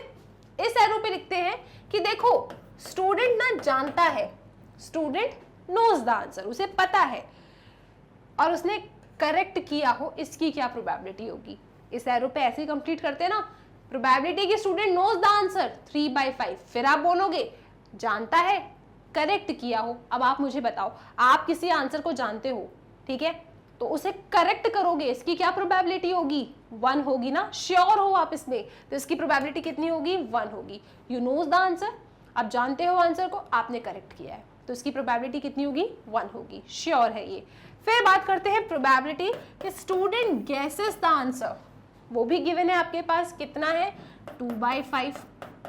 फिर आप बोलोगे क्या कि स्टूडेंट ना सिर्फ ऐसे ही गैस कर रहा है क्वेश्चन को, ठीक है, ऐसे ही हवा में तीर मार रहा है और उसका आंसर ना करेक्ट निकल के आ गया, ठीक है, पहली बात तो बहुत खुशी की बात है ये, ऐसा हो जाए तो मजा आ जाती है। तो यहाँ पे क्या है कि आप सिर्फ ऐसे ही गैस कर रहे हो क्वेश्चन को और आपका आंसर करेक्ट आ गया, तो आप गैस कर रहे हो और आपका आंसर करेक्ट आ गया, इसकी प्रोबेबिलिटी क्वेश्चन में ही गिवन है, कितनी है 1/3 है। डायग्राम कंप्लीट हो चुका है। फाइंड क्या करना है आपको फाइंड करना है कि प्रोबेबिलिटी कि आप आंसर जानते हो तभी आपका आंसर करेक्ट आया है, ठीक है। गिवन क्या है, आंसर तो करेक्ट है। अब आंसर करेक्ट आप खुद ही देख लो इस डायग्राम को पढ़ के, इस डायग्राम को देख के आप खुद ही समझ जाओगे कि आंसर करेक्ट होने के तो दो रास्ते हैं, यहां से भी आंसर करेक्ट आ रहा है और यहां से भी आंसर करेक्ट आ रहा है। आपको कौन सा वाला आंसर चाहिए, आपको चाहिए कि ठीक है आंसर करेक्ट आ रहा है, गुड, ये बता दो कि तुम जानते थे, ठीक है। आपको क्या चाहिए, probability of K when C has occurred, right. चलो अब इसका बनाएंगे बेस थ्योरम। आपको चाहिए probability of K when C has occurred. क्या होगा फॉर्मूला, जल्दी से बताओ। प्रोबेबिलिटी ऑफ के, बातें करो, क्योंकि आपका फेवरेबल क्या है, आप क्या चाहते हो, आप चाहते हो कि आप आंसर जानते थे, उसकी प्रोबेबिलिटी। तो probability that student knows the answer, फिर बातें करोगे, क्या बातें करोगे कि हम जानते थे तब भी हमने सही किया है, ठीक है। फिर नीचे क्या आएगा, टोटल जितनी भी पॉसिबिलिटीज है, तो आप लिखोगे पी के इंटू पी सी बाय के प्लस यहाँ क्या लिखोगे, पी, बोलो बोलो क्या लिखोगे, पी जी इंटू पी, यहाँ लिखोगे आप, करेक्ट आया, ऐसा कुछ, ठीक है। ये फॉर्मूला बन जाएगा। अब आपसे यहाँ पे कुछ भी नहीं करना, ये जो एरो है ना इसी का मल्टीप्लिकेशन, एडिशन, मल्टीप्लिकेशन, वो ही आप डिनोमिनेटर में लिख देते हो, ओके। चलो अब प्रोबेबिलिटी के स्टूडेंट नोज द आंसर कितनी है 3/5 और फिर उसने करेक्ट किया, उसकी प्रोबेबिलिटी कितनी है 1, सो 3/5 into 1 divided by 3/5 into 1 plus probability के स्टूडेंट सिर्फ ऐसे ही गैस कर रहा था क्वेश्चन को, कितनी है 2/5 इंटू, क्या हुआ, सिर्फ ऐसे ही गैस कर रहा था क्वेश्चन को, क्वेश्चन सही निकल आया, उसकी प्रोबेबिलिटी कितनी है 1/3, यहाँ लिखा आपने 1/3। सॉल्व कर दो, खुश हो जाओ आंसर लेके, राइट। तो कितना आया 3/5 डिवाइडेड बाय 3/5 प्लस 2/15, कितना 3/5, एलसीएम ले लो जल्दी से, 15 एलसीएम आएगा, ठीक है। यहाँ पे 5 3 3 3 9, दिस इज 2, ऐसा कुछ आया आपके पास, और सिंप्लीफाई करो आप इसे, सो दिस इज 3/5 इंटू 15/11, तो 5 1 5 3 3 3 9, सो 9/11 आपके पास आंसर आया है। अगर यही आंसर आपके पास आया है तो जल्दी से खुश हो जाओ, अच्छा क्वेश्चन था, राइट। आई होप किसी को इसमें कोई परेशानी नहीं हुई है, बस क्वेश्चन को रीड करके डायग्राम बनाने में आप फोकस करो। स्क्रीनशॉट ले लो, फिर चलते हैं आगे। अब चलते हैं नेक्स्ट क्वेश्चन पे, क्वेश्चन नंबर 10। क्वेश्चन नंबर 10 आपसे क्या कह रहा है कि 2 cards are drawn successively with replacement from a well shuffle deck of 52 cards. आपने 52 कार्ड्स में से 2 कार्ड्स को बाहर निकाला है, और कैसे, विद रिप्लेसमेंट के साथ, अच्छी बात है। Find the probability distribution of number of aces, तो नंबर ऑफ एसेस का क्या निकालना है आपको, प्रोबेबिलिटी डिस्ट्रीब्यूशन। तो देखो यहाँ पे एक्सपेरिमेंट क्या है, एक्सपेरिमेंट ये है कि 52 कार्ड्स हैं आपके पास, उसमें से आप 2 कार्ड्स को निकाल रहे हो। कैसे निकाल रहे हो, पहले कार्ड को निकाला, देखा, दोबारा वहीं रख दिया, मतलब 52 कार्ड्स में से ना कमी नहीं आएगी, टोटल 52 ही रहने वाले हैं आपके। जो 52 कार्ड्स है उसमें कोई कमी नहीं आएगी। एक कार्ड निकाला है, देखा, दोबारा रख दिया, कैसा काम किया है आपने, विद रिप्लेसमेंट के साथ काम किया है, ओके। तो ये तो आपका एक्सपेरिमेंट है। फिर क्या करना है आपको, probability distribution of number of aces, तो नंबर ऑफ एसेस के आपको प्रोबेबिलिटी डिस्ट्रीब्यूशन बताना है। तो यहाँ पे नंबर ऑफ एसेस, ये क्या हो गया आपका x, that is random variable. तो आप बोलेंगे let x be the random variable, let x be the random variable, ठीक है, और x क्या है आपका, number of aces, number of aces. कितने कार्ड्स निकाल रहे हो आप लोग 2 कार्ड्स निकाल रहे हो। तो 2 कार्ड्स आप बाहर निकाल रहे हो, तो उसमें आपको कितने एसेस मिल सकते हैं? हो सकता है एक भी एस ना मिले, ठीक है, आपको 2 कार्ड्स बाहर निकालना है ना, तो इन 2 कार्ड्स में क्या क्या चांसेस हो सकते हैं, एक्स की वैल्यू क्या क्या हो सकती है? तो हो सकता है यार पहले कार्ड पे भी आपको एस नहीं मिला, मतलब नॉन एस मिला, दूसरे वाले कार्ड पे भी आपको नॉन एस मिला, ठीक है, तो नॉन एस मिला मतलब क्या, एक्स की वैल्यू क्या हुई 0, क्योंकि एक्स क्या काउंट करता है, नंबर ऑफ एसेस को। या फिर हो सकता है यार किसी भी एक कार्ड पे एस मिला और दूसरे कार्ड पे आपको नॉन एस मिला, तो एक्स की वैल्यू कितनी हो सकती है 1, क्योंकि एक्स काउंट करता है नंबर ऑफ एसेस। या फिर हो सकता है कि दोनों ही कार्ड पे आपको एस मिले, तो एक्स की वैल्यू क्या हो जाएगी 2, क्योंकि एक्स क्या है, number of aces, so X is equal to 2। So X की वैल्यू आपके पास आएगी 0, 1 एंड 2, ठीक है, कोई परेशानी, राइट, कोई दिक्कत नहीं है, एक्स की वैल्यू 0, 1, 2, क्योंकि X is number of aces. 2 cards निकाल रहे हो, एक पे भी एस ना मिले, एक पे मिले, दोनों पे एस मिल जाए, तो एक्स इज 0, 1, 2। ओके, अब बात करते हैं कि 52 कार्ड्स में से आपके पास सिर्फ 4 ऐसे कार्ड होते हैं जो एस वाले होते हैं, राइट, एंड 42 होते हैं नॉन एस कार्ड, ठीक है। अब हमें क्या करना है, प्रोबेबिलिटी डिस्ट्रीब्यूशन बनानी है। तो सबसे पहले हम रैंडम वेरिएबल पकड़ते हैं x equal to 0। So x equal to 0 का क्या मतलब है, x इक्वल टू 0 का मतलब है नंबर ऑफ एस कितने आए 0, मतलब दोनों ही कार्ड पे एस नहीं आया। इसका मतलब आपको प्रोबेबिलिटी फाइंड करनी है कि पहला कार्ड भी आपका नॉन एस है, आप पूरा शब्द लिखेंगे नॉन एस, एंड दूसरा भी क्या है, नॉन एस है। क्योंकि ये काम विद रिप्लेसमेंट के साथ हो रहा है तो इंडिपेंडेंट इवेंट है, याद रखिएगा। सो this is probability of non S, and का मतलब इंटरसेक्शन नॉन एस, मतलब क्या होगा, probability of non S, right, क्योंकि विद रिप्लेसमेंट है, एक के होने से दूसरे की प्रोबेबिलिटी पे कोई फर्क नहीं पड़ रहा, तो आप इसे इस तरीके से ब्रेक करके लिख सकते हो, प्रोबेबिलिटी ऑफ नॉन एस, ठीक है। यहाँ पे पूरी स्पेलिंग लिखेंगे आप लोग। चलो अब प्रोबेबिलिटी ऑफ नॉन एस कितना होगा, आगे चलो इधर ही लिखते हैं अपन। So probability of x equal to 0, non ace, कितने नॉन एस कार्ड हैं आपके पास 48, सो 48 बाई 52 इनटू रिप्लेसमेंट के साथ आप काम कर रहे हो, तो दूसरा कार्ड भी आपका नॉन एस आए तो उसकी प्रोबेबिलिटी क्या है, टोटल है non S 48 and total cards है 52, मतलब 48 बाई 52, ठीक है। सिंप्लीफाई कर लो इसको आप लोग जल्दी से, कितना मिलेगा आपको, 48 एंड 52 को अगर कट करोगे तो कितना मिलेगा, 2 2 4, 2 4 8, 2 2 4, 1 2 2 6 12, 2 1 2 12 बाई 13, ठीक है। इसको जब मैं कट करूंगी तो मुझे क्या मिलेगा, 12 बाई 13 इंटू 12 बाई 13, सिंप्लीफाई करो 144 by 169। So this is the probability of the random variable 0।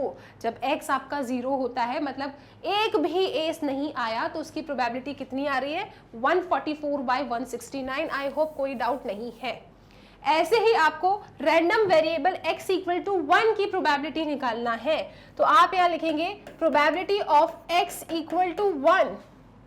Probability of x equal to 1 क्या होगा, probability of x equal to 1 होगा प्रोबेबिलिटी कि किसी भी एक कार्ड पे आपको एस मिला हो। कितने कार्ड निकाले आपने, 2 कार्ड निकाले हैं। अब किसी भी एक कार्ड पे एस मिले तो हो सकता है कि पहले कार्ड पे एस मिला हो, दूसरे पे नॉन एस मिला हो, या फिर मतलब और का मतलब मैथ्स में होता है प्लस, तो या फिर ऐसा हो सकता है कि पहले कार्ड पे आपको नॉन एस मिला हो और दूसरे कार्ड पे आपको एस मिल गया हो। तो ये 2 सिचुएशंस पॉसिबल है, ठीक है। तो आप क्या लिखेंगे, आप लिखेंगे प्रोबेबिलिटी ऑफ एस एंड, क्योंकि आपको 2 काम साथ में करना है, so probability of S and non S, और का मतलब प्लस प्रोबेबिलिटी कि पहला नॉन एस आ गया होगा एंड दूसरा एस आ गया होगा, ठीक है। एंड को कैसे लिखोगे, probability of S and non S, और मतलब plus probability of non S and मतलब इंटरसेक्शन एस।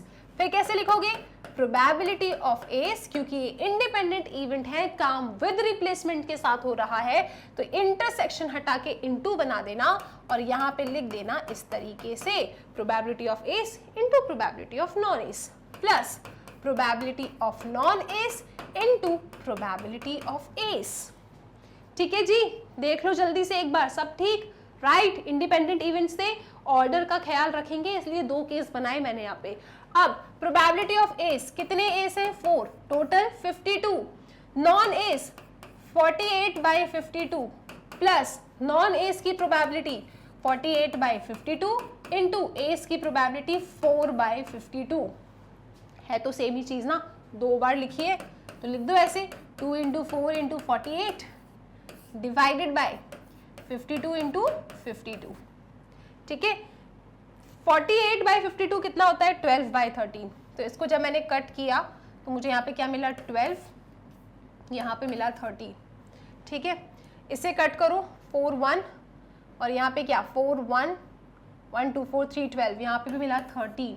तो कितना मिल रहा है मुझे मिल रहा है 24/169 and this is the probability of x equal to 1 कि कोई भी एक कार्ड मेरा क्या निकला, एस निकला। ठीक है जी, राइट, डन, ये काम होता है खत्म। अब चलते हैं आगे।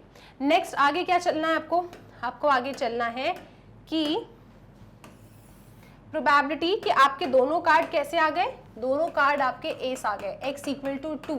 x इक्वल टू 2 का मतलब क्या है कि नंबर ऑफ एसेस कितने हैं 2, 2 कार्ड 2 एस, मतलब मेरा पहला कार्ड भी एस है एंड दूसरा कार्ड भी एस है। विद रिप्लेसमेंट के साथ काम हो रहा है, तो क्या करेंगे आप इसे इस तरीके से प्रोडक्ट में लिख देंगे। सो एस की प्रोबेबिलिटी 4/52, दूसरे वाले एस की प्रोबेबिलिटी 4/52। सो 4/52 को कट करोगे तो 1/13 into 1/13 and that is equal to 1/69। So this is the probability of x equal to 2।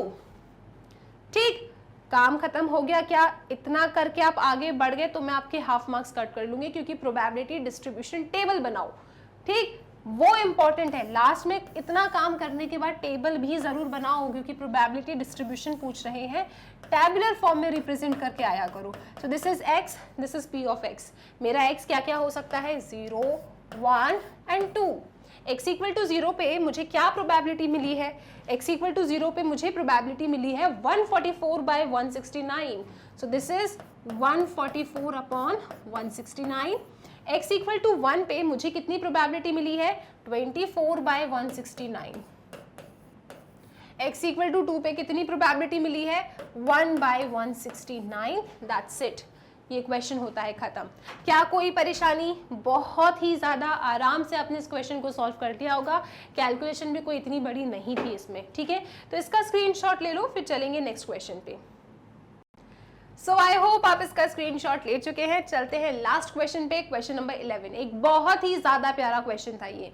So bag 1 contains 3 red and 4 black balls. आपके पास एक बैग 1 है, बना लो, दिस इज माई बैग 1। इसमें 3 रेड कलर की बॉल्स थी और 4 ब्लैक कलर की बॉल्स थी, ठीक है। And bag 2 contains 4 red and 5 black balls, ठीक है। तो एक और बैग बना लो, ये रहा आपका सेकेंड बैग, और इस सेकेंड बैग में कितनी रेड बॉल्स थी 4 रेड बॉल्स थी एंड 5 आपकी ब्लैक बॉल्स थी, ठीक है जी, राइट। डायग्राम जरूर बनाया करो, इतने बड़े बड़े क्वेश्चंस में डायग्राम बनाओगे ना तो बहुत अच्छे से समझ में आएगा। फिर क्या बोल रहे हैं ये लोग, 1 ball is transferred from bag 1 to bag 2 and then a ball is drawn from bag 2। उसके बाद हमने क्या किया, पहले ना एक बॉल यहाँ पे ट्रांसफर करी, ठीक है। इस बैग 1 से इस बैग 2 में हमने एक बॉल ट्रांसफर करी और उसके बाद इस बैग 2 में से एक बॉल हमने बाहर निकाली, ठीक है। The ball so drawn is found to be red in colour. इस बैग 2 में से जो आपने बॉल बाहर निकाली ना, वो किस कलर की थी, वो रेड कलर की थी, ठीक है। Find the probability that the transferred ball is black, कि आपने जो यहाँ पे ट्रांसफर किया ना बॉल का, वो कौन सी बॉल ट्रांसफर की थी, ब्लैक बॉल ट्रांसफर की थी। क्वेश्चन एक बार पढ़ लिया, ठीक है।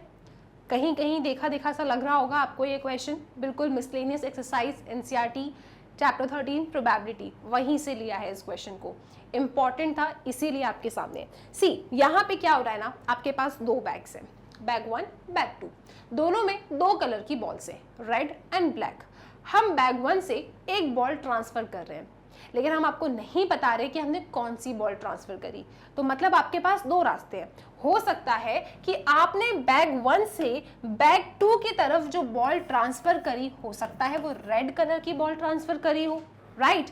या फिर हो सकता है कि आपने बैग 1 से बैग 2 की तरफ जो बॉल ट्रांसफर करी वो ब्लैक हो सकती है, ठीक? अब यहाँ पे इन्हें बताया नहीं ना कौन सी बॉल ट्रांसफर करी है, बस एक बोला है कि एक बॉल ट्रांसफर कर दी। कौन सी बॉल ट्रांसफर करी? तो हमको दोनों केस बनाने पड़ेंगे।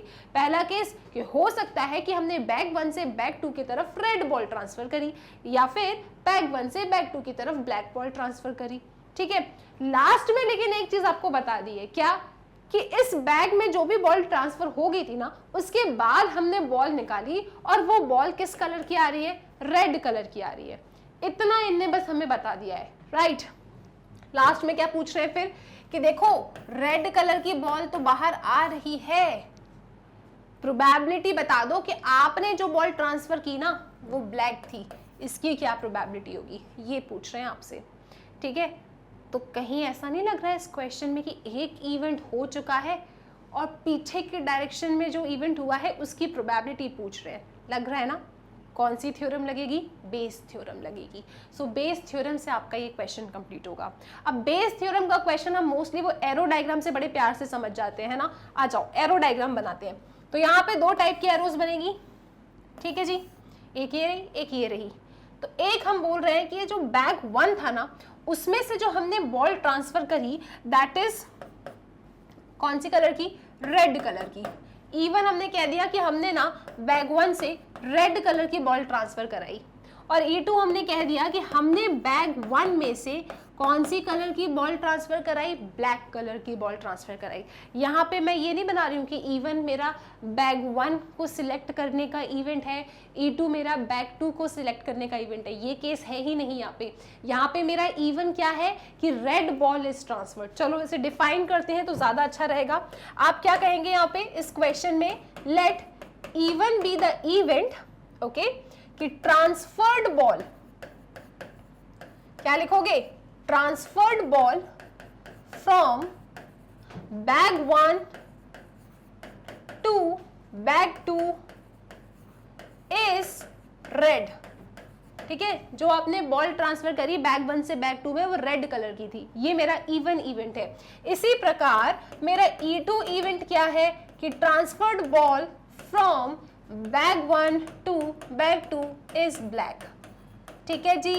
और मेरा ए इवेंट एक मैं डिफाइन कर देती हूं कि रेड कलर की ball is drawn from bag 2, ठीक है? सो मैं लिख देती हूं let a be the event कि red ball is drawn from कहां से? बैग 2 में से। बैग 2 में से रेड कलर की बॉल आउट हुई है। आई होप आप इसे रीड कर पा रहे हो, ठीक है? चलो क्या चाहिए आपको? आपको चाहिए क्या? ये जो रेड कलर की बॉल आउट हुई है ना, वो तो अच्छी बात है, लेकिन जो आपने ट्रांसफर कराया था वो आपकी ब्लैक बॉल थी, ये चाहिए आपको, ठीक है? ओके, अब इस डायग्राम को कंप्लीट करते हैं। तो डायग्राम को कंप्लीट हम कर रहे थे, हमने कहा यार एक हमने इवन इवेंट डिफाइन कर दिया कि रेड कलर की बॉल हमने वहां से वहां थ्रो करी, और E2 एक इवेंट हो गया कि हमने ब्लैक कलर की बॉल थ्रो किया। लास्ट में क्या हुआ कि ना आपके बैग में से बैग 2 में से रेड कलर की बॉल बाहर आई है, ठीक है? चलो अब इस एरो डायग्राम को कंप्लीट करो। तो प्रोबेबिलिटी ऑफ इवन क्या होगा? प्रोबेबिलिटी ऑफ इवन क्या होगा? इवन क्या है कि आपने बैग 1 से बैग 2 की तरफ रेड कलर की बॉल बाहर निकाली है, मतलब बैग 2 में रेड कलर की बॉल डाली है। तो कितनी रेड कलर की बॉल्स हैं बैग 1 में? 3। टोटल कितनी है बॉल्स? 7। तो रेड कलर की बॉल आपने यहां से वहां करी है, तो इसकी प्रोबेबिलिटी क्या है? 3/7, ठीक है जी। तो रेड कलर की बॉल ट्रांसफर करी है, इसकी प्रोबेबिलिटी 3/7 है। इसी तरीके से आपने अपने बैग 1 में से ब्लैक कलर की बॉल बैग 2 में डाली है, इसकी क्या प्रोबेबिलिटी होगी? तो बैग 1 में कितनी ब्लैक बॉल्स हैं? 4। टोटल कितनी है? 7। तो 4/7 इज द प्रोबेबिलिटी कि आप लोगों ने बैग 1 से बैग 2 की तरफ ब्लैक बॉल को थ्रो किया है। सब ठीक है? Perfect, okay. अब क्या करोगे आप, अब आप कुछ बातें करोगे। क्या बातें करोगे, सुनो, कि हमने ना रेड कलर की बॉल ट्रांसफर कर दी, कहाँ पे, बैक 2 में। अब बैक 2 में रेड कलर की बॉल हमने ट्रांसफर कर दी, उसके बाद हमने बैक 2 में से रेड कलर की बॉल बाहर निकाली। आपने क्या किया यहाँ पे, आपने बैग 1 से बैग 2 में रेड कलर की बॉल ट्रांसफर कर दी। तो अब रेड कलर की बॉल 1 से बढ़ जाएगी, तो total number of red balls कितनी हो जाएंगी, अब 5। और टोटल नंबर ऑफ बॉल्स कितनी हो जाएगी, 10, क्योंकि ये 5 और ये 5, 10 हो गया। तो ये क्या कह रहा है कि यार आपने ना रेड कलर की बॉल ट्रांसफर करी बैग 2 में, और अब रेड कलर की बॉल बाहर निकलने की क्या प्रोबेबिलिटी है। सो अब आपके पास बैग 2 में कितनी रेड बॉल्स हो गई, 4 एंड 1 5, एंड टोटल कितनी हो गई, 5 + 5 10। सो 5/10, ठीक है। 5/10 को सिंप्लीफाई कर दो आप, कितना आएगा, हाफ। अब चलते हैं आगे, इस वाले एरो पे यहाँ पे क्या लिखेंगे कि हमने ट्रांसफर किया ब्लैक कलर की ball from bag 1 to bag 2। कौन सी बॉल आपने ट्रांसफर करी, अब नेक्स्ट केस में आप लिखोगे, नेक्स्ट केस में हमने जो बॉल ट्रांसफर करा ना, दैट इज ब्लैक बॉल, ठीक है जी। ब्लैक कलर की बॉल हमने ट्रांसफर करी है बैग 1 से बैग 2 की तरफ। मतलब एक ब्लैक बॉल आपने ट्रांसफर की, तो पहले 5 ब्लैक थी, अब कितनी ब्लैक हो जाएंगी, 6 ब्लैक हो जाएगी। टोटल बॉल्स कितनी हो जाएंगी, 10 हो जाएंगी, 6 + 4 10, ठीक है जी। लेकिन हमें ब्लैक बॉल से मतलब नहीं है, वो तो आपने ट्रांसफर किया बैग 2 में। अब बता दो कि अगर आपने अपने बैग 2 में ब्लैक कलर की बॉल डाली है, तो रेड कलर की बॉल बाहर आने की क्या प्रोबेबिलिटी होगी। तो आप अपने बैग 2 को देखो, कितनी रेड है, 4, टोटल कितनी हो गई एक ब्लैक बॉल डालने से, 4 + 6 10। तो 4/10 इज द प्रोबेबिलिटी कि अब आपके बैग 2 में से रेड कलर की बॉल बाहर आएगी। 4/10, थोड़ा सिंप्लीफाई करो इसे, आप सिंप्लीफाई करोगे तो क्या मिलेगा, 2 2 4 एंड 2 5 10, सो दिस इज 2/5। क्या कहानी क्लियर हो रही है, बहुत इंपॉर्टेंट क्वेश्चन है, ठीक है। समझ गए इसको, फॉर्मूले में चले, आ जाओ, डायग्राम बन गया, फॉर्मूला बनाते हैं अब। सो फॉर्मूला क्या कह रहा है कि रेड कलर की बॉल तो बाहर है, क्या प्रोबेबिलिटी है कि आपने ब्लैक बॉल को ट्रांसफर किया था, है ना, यही पूछा है इन्हें, चेक कर लो एक बार, यस।